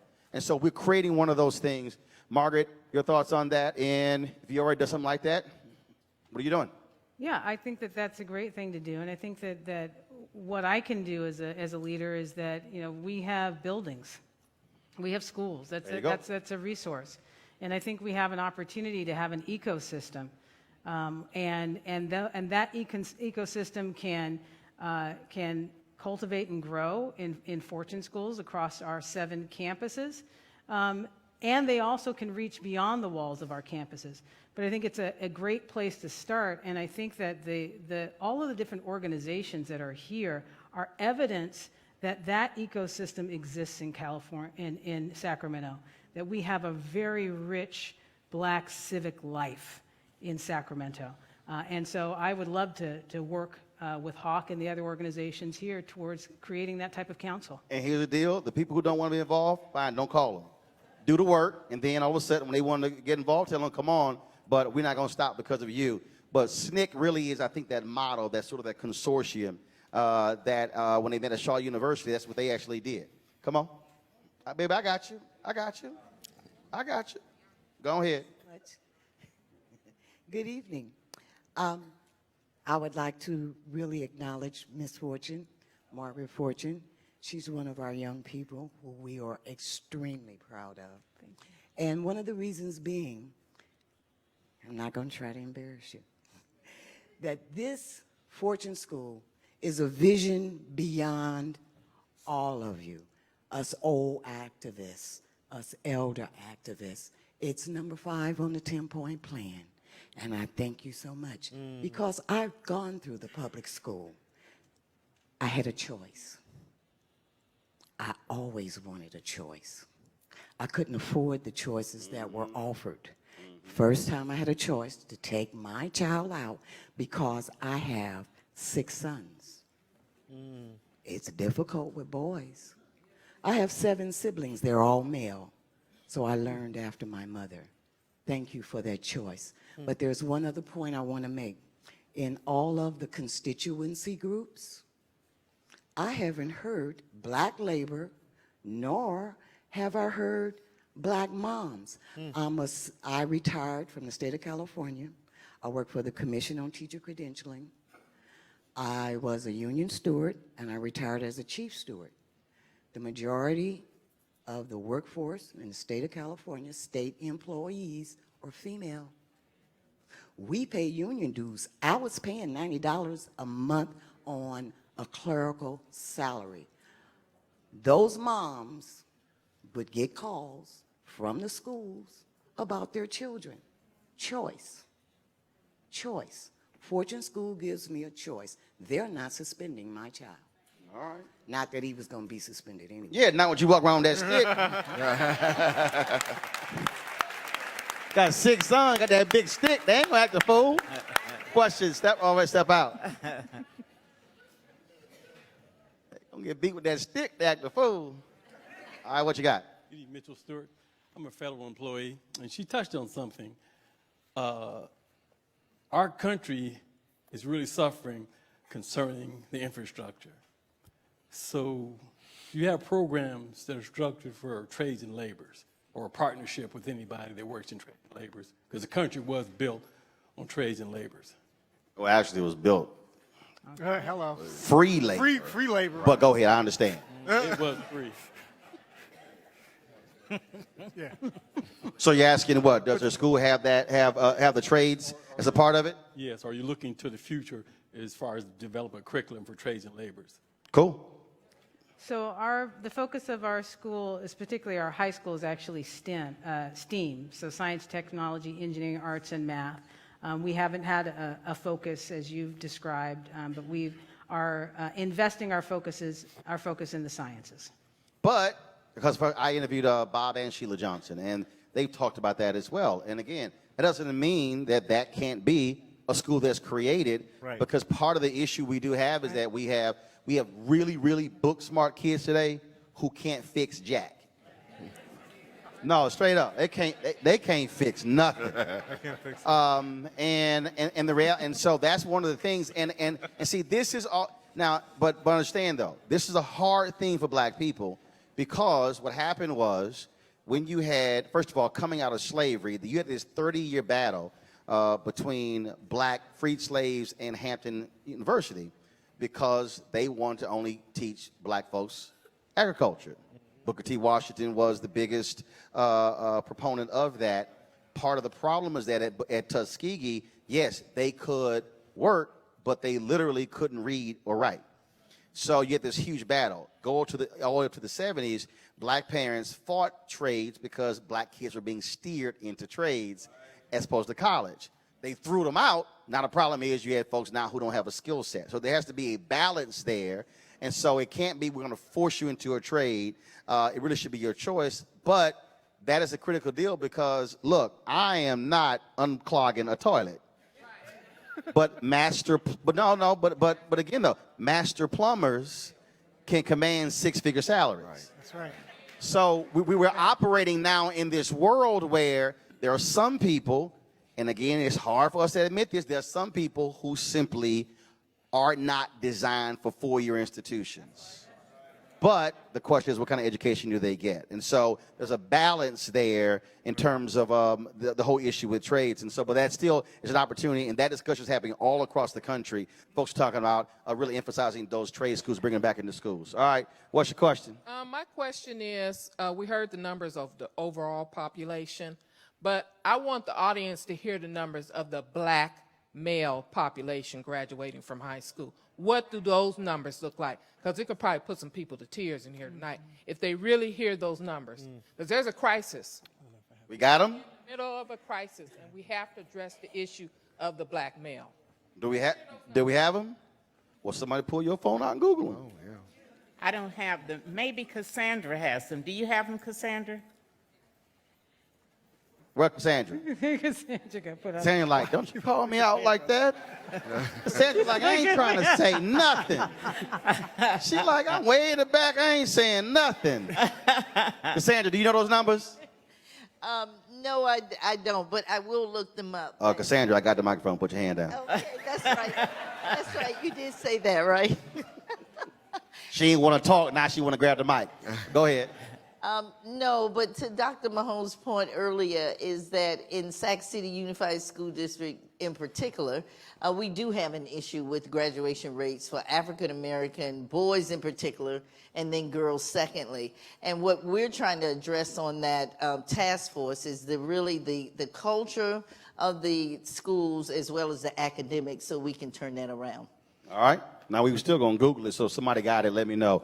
All right. You got a question? We have it, Roland. We Yeah, have go it. ahead. You got it? Yeah, All Ken right. has it. Hold on 1 second. Here we go. What you got? Put your hand down. I got this. Don't ever let black folks take the microphone. We'll be here till Bible study. Black males, 146. That's the number, 146 total. What's the percentage? Yes, sir. Now give us the context. What is that? Out of 2,600 total grads, 365 black, 146 male. Got it. That ain't good. 140. Can you repeat that? 146 She said 146. out of. Out of 365 total. No, Sacramento total. In Sacramento. Sacramento. In Sac City. Unified. Yeah. How many total graduates? Right. Didn't you say 2,000 something? Yeah. 2693.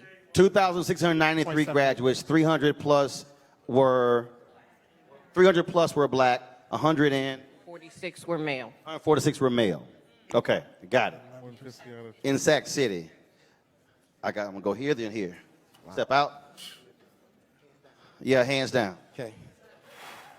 I don't know if these are questions or general comments. It's gonna be a question. Okay, it's going to be a question.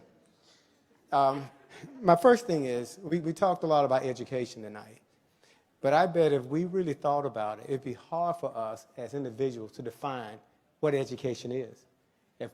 Whenever you're dealing with a problem, first thing is you got to define what that problem is. And we talked a lot about education, but I doubt if we really tried to define it, we probably would fail at that. No, we ain't gonna fail at it, but I understand your point. My second point is, I have 2 kids, and I went to their school board meeting. I go all the time, and I told them that I am chiefly responsible for the education of my kids. I took that responsibility. I don't rely, and I said I will join a partnership with you, and we'll work collaboratively on their education, but I am chiefly responsible. I think more of us, we're looking for somebody else, and this is not trying to kick the can. We got you. Okay, but I think we look for other folks to do what Yah has entrusted us to do, take care of our families. So, I think the first thing we got to do is look at ourselves. Now, I work many hours, and I'm always tired when I get home. But I do the hard work of going through my kids' lessons. Mm-hmm. I make sure that I have a 5-year-old. I make sure I read him that story, and I make sure he goes over his homework. And I'm tired, trust me. My wife is tired, but that's a commitment that we've made. You need to make the same commitment as community. Thank you. And Ramel, you actually addressed this because when you talked about this idea of, for charter schools, 5 years, and proficiency is one thing, and we also know, look, passing a test is one thing. What are they actually learning is a whole other thing. The whole idea of deductive reasoning, processing, all those different things along those lines. But the reality is, Margaret, you have a standard that is already given to you that you have to meet. And so the whole point of what is education, you define that. So in our charter petition, we have to define what education is in the 21st century. So for our model, it's called the 5 pillars. It's high expectations, choice and commitment, more time, focus on results, and citizenship. So that's our education philosophy. And we have to follow the state standards for education, which is the Common Core state standards. And the state prescribes what they expect for kids to know and be able to do for every grade level. And so we have to have an educational program that delivers on that. And then the way in which we know how kids are doing in school is that we assess them. They take local assessments, but they also take state assessments, which is why we have the data. And the last thing I'll say is hearkening back to what Roland said in the very beginning. When you have an opportunity to craft your own program, you also have the opportunity to highlight things that are important to you. Black history. Our school song is "Lift Every Voice and Sing." You might recognize that. Our attention. One verse to all 3 verses. We do one verse every morning. No, y'all got to hit with all 3 verses. Okay, I got you. But you get my point. We have an opportunity to prepare kids in Black culture. Because that's a priority to us, in addition to all the things that the state says we have to do to educate kids. And you can only do that if it is a Black-run charter. Lift Every Voice and Sing will not be the school song in a traditional Black school. Right. That's why you got to be Black-run charter. And Huey the Panther will not be your mascot. Ain't gonna happen. He's ours. There you go. Real quick, got a question here. Here, them take one more over there, and then we're done. Got it? Go. First of all, my hands are in my pocket. And number 2 is, thank you, Margaret. I'm from San Bernardino, California. We came all the way down because Margaret, we wanted to support her. The other thing is, I'm one of the few people in this state, in this nation, who have seen 164 African-American male students killed. 1 minute in my office, the next minute they're dead. The cyclical nature of trauma for all those kids who have dropped out at 11, 12, 13, 14, 15, 16. The cyclical nature is something we have to address if we're going to get to what we really need to do with education. So my question is, what the heck are we going to do about that? I'm the rebel. I know my lane. I'm on the streets every single day. The guy who killed my best friend when I was 16 years old, last week, after he got out of prison 2 years ago, we had at San Bernardino at the park, 17 different gang members were hugged up to show peace. So my question is, what are we going to do with all those kids who have dropped out? And Roland, help us if you can. Do you have mental health counseling dealing with PTSD in your schools? We do. We do. Anybody? And to your point, that's why, I talk about an ecosystem. Some people talk about a village. When you have control over the institution, that's right, and how the institution does its work, you also have control over who comes in to embrace our students. And I think that's an important part of all of our recovery from the violence that is visited upon our community. I appreciate that you came all the way from San Bernardino to participate in this today. So I want you to get with Hawk because there might be some partnership there, okay? Got it. Question. All right, so my question as a former educator with Sacramento City Unified and St. Hope Public Schools, we talked a lot about education and things that are needed in the classroom. Specifically, can you speak to resources that are available for parents? Because I don't know of any parents in here that can break down math from a Common Core standpoint where 9 plus 10 really does equal 21. Can you speak to that for us? Anybody? Go ahead. I'm going to go over here if you got a question. So there's a book called Parenting Practices. There's a book called Parenting Practices by Rex Fortune. I think he might be in the audience. It's a study of Is Rex here? Where you at? Well, stand up, Rex. There he is. Got any books in the trunk? Got any books in the trunk? I'm sure he... All right, I'm just saying, black people will say out the back of a trunk in a heartbeat. Go right ahead. Right. So I would look towards that book, Parenting Practices, because we do a whole parent academy. We actually hold it here at St. Paul Missionary Baptist Church, where we have a whole curriculum for parents, and it's based on research of parents of color, mostly low income, who have been successful in sending their kids on to college. And so we prepare our parents with that skill set, because it can be learned. Mm-hmm. And so that's how we address that in our schools. Thank you so much for the question. Question? Don't get upset with me, Roland. But I marched with King in 1963, Brent Mello. And I've got a dog bite on my leg. I've never been in a part of a forum in my entire life.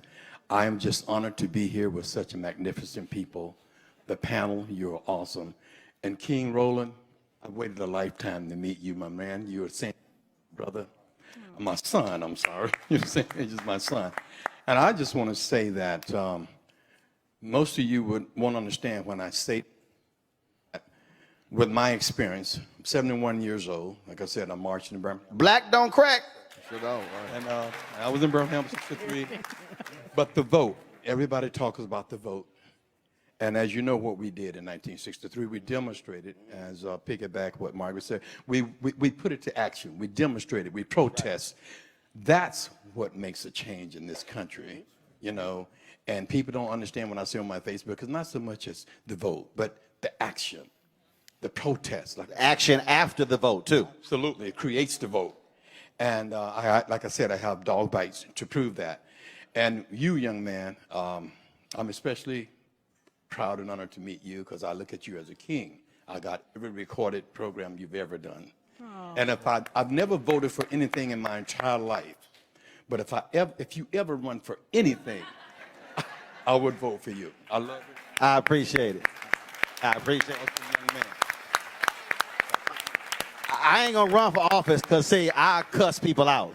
I got little patience. I cuss them out, but I appreciate it. I appreciate it. Thanks so much. I saw you. Come on, baby. Stand up. Stand up. Last question. Last question. Put your hand down. Put that hand down. I knew she was gonna raise that hand. Put the hand down. Put your hands behind your back. It's a reflex. That's right. Put your hands behind your back. Assume the position. Come on. Actually, Margaret answered my question. I really wanted to know what intentional efforts are being created to allow parents leadership opportunities and professional development opportunities to best support your efforts. The African proverb that a child educated only at school is an uneducated child, that there needs to be more engagement of families of your schools to take on that leadership role and to help provide a resource and a partnership with your programs. Okay, so I'm gonna do this here. I'm gonna answer that, because I want to go beyond Margaret schools. Because again, we talked about earlier, we talked about mobilization, and so Margaret, get the text number ready, get that ready, and then also your email as well, and then also where people can reach out to you, and that is, he actually said it. Hawk said it, the brothers, the parents said it, and that is, Margaret's doing her job.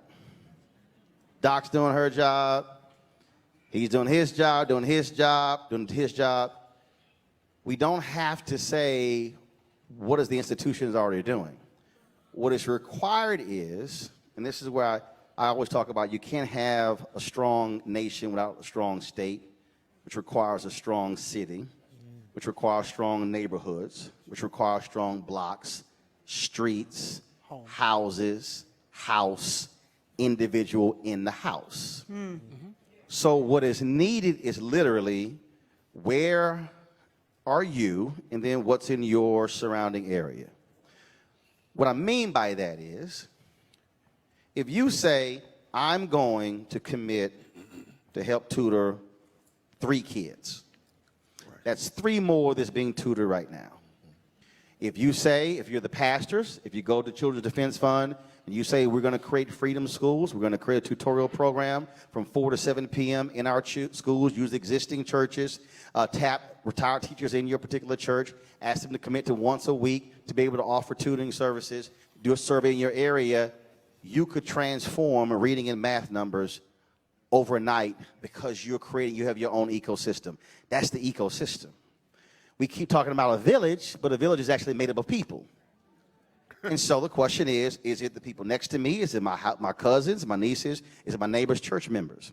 So really leaving here, everybody actually has marching orders. Every single person. Now, what you have to decide right now, and this is the model that the brother talked about Birmingham, and this is the piece that people keep forgetting.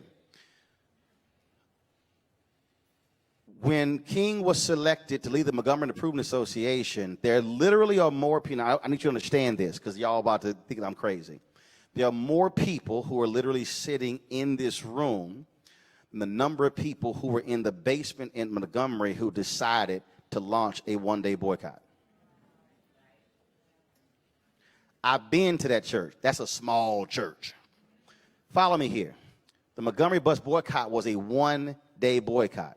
They then said, let's go 5. After 5, they said, let's keep going. That's how it went 381 days. The decision of a handful of people in a church basement led to 13 years of mass action. It led to the Voting Rights Act, Civil Rights Act, Fair Housing Act, led to all of those changes, 13 people, 13 years.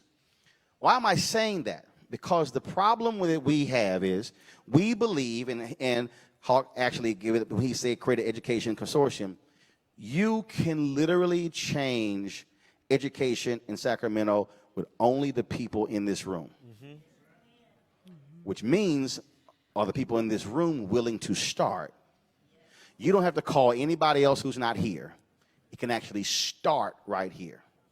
Which means that Delta should be challenging AKAs, challenging Zetas, challenging Sigma Gamma Rho, challenging Alphas, Omegas, Kappas, Iotas, and Sigmas to say, how do you use a collective resource of the Divine Nine to also change this?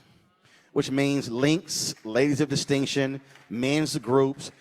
Here's the piece that we keep ignoring. We have tremendous black infrastructure we don't use. That's right. We already have black organizations. We already have infrastructure. We already have all of these different things. We don't use it. So the question now is, what are you prepared to do leaving here? This event literally happened in 2 weeks. Margaret sent me an email. She sent my wife an email. Hey, we got this bill. Can y'all come to Sacramento? We were already planning to go to Philadelphia in May. We typically spend 2 to 3 months picking it. This thing happened in 2 weeks. 2 weeks. I was supposed to go to Houston tomorrow for the Women of Color Presidential Forum, and I said, no, I'll come here, then go back to D.C. But what you have to now decide is, what is your commitment? So what I want you to do is decide this. You don't have to decide right now. What's the one thing that you're willing to commit yourself over the next 364 days? Is it PTSD and trauma? Is it helping parents when it comes to their children? Is it creating the consortium? Is it organizing and teaching and tutoring? So what's your one thing? I don't want you to pick 4 or 5 because you're not going to do any of them. No, you're just not. I want you to pick that one thing. And then a year from now, you should say, what did I commit to, and then what did I actually do? If it means raising money, if it means assisting, if it means trying to increase that number from 9 to 20, whatever it is, you have to decide what that is. But one thing that cannot happen, if you leave here, every single one of you, and if you walk out of that door and then you don't commit to one thing, you have wasted your time and you are failing our children. You have to decide what that one thing is. Short term, defeat the bill. That's the short term. Defeat the bill. Target the person who's proposing the bill. If that means throwing him out of office, that means the person who runs against him might be in this room. Because if there are people who are getting in the way of black progress, even if they look like us, they gotta go.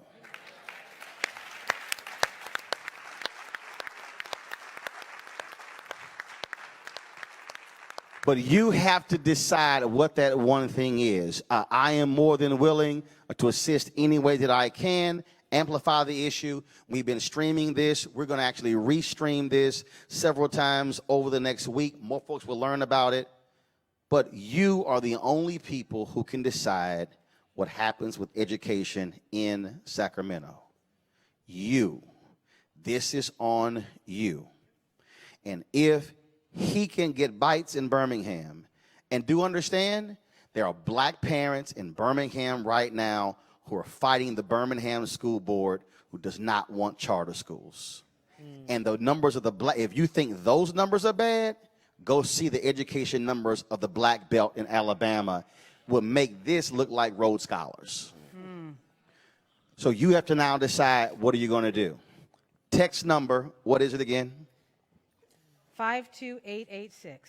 52886. Share this, and they should be text 4 kids to number 4. For folks who want to participate, where should they go? Yeah, the email address, RANTOINE@ccsa.org. R-A-M. R-A-N as in Nicholas. R-A-N. Yep. T-O-I-N as in Nicholas E @ccsa.org. That's your email? That's my email. All right, Pastor? Nan, N-A-N, Sacramento @gmail.com. All right, when it comes to college preparedness? hmahone@aol.com. H, spell Mahone. Some folks ain't spell it. Spell it. HMAHONE. At AOL.com. That's right. You still using AOL. I knew you were going to say that. She ain't changed since 1994. She ain't like, I ain't getting no Hotmail, no Gmail. I ain't getting none of that. But I have a Yahoo one. I'm just not giving you that. And, of course, I run 3 black newspapers, so you guys support black newspapers. Where can they reach you? That's right, Sacramento Observer. You see us online, www.sacobserver.com. And don't forget, you can support us, Roland Martin Unfiltered. Go to RolandMartinUnfiltered.com. You can join our Bring the Funk fan club. We certainly appreciate that. And Margaret, if folks want to reach you, how can they do so? They can reach me at fortuneschool.us. Fortune School? Singular.us. .us. Y'all give it up for our panel.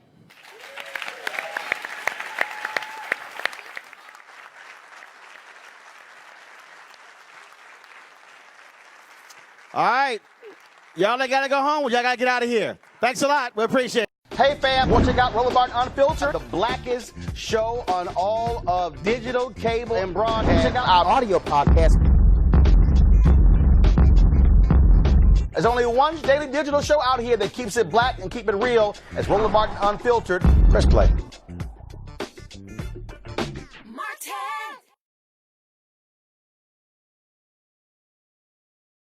You want to support Roland Martin Unfiltered? Be sure to join our Bring the Funk fan club. Every dollar that you give to us supports our daily digital show. There's only one daily digital show out here that keeps it black and keep it real. It's Roland Martin Unfiltered. Support the Roland Martin Unfiltered daily digital show by going to RolandMartinUnfiltered.com. Our goal is to get 20,000 of our fans contributing $50 each for the whole year. You can make this possible. RolandMartinUnfiltered.com.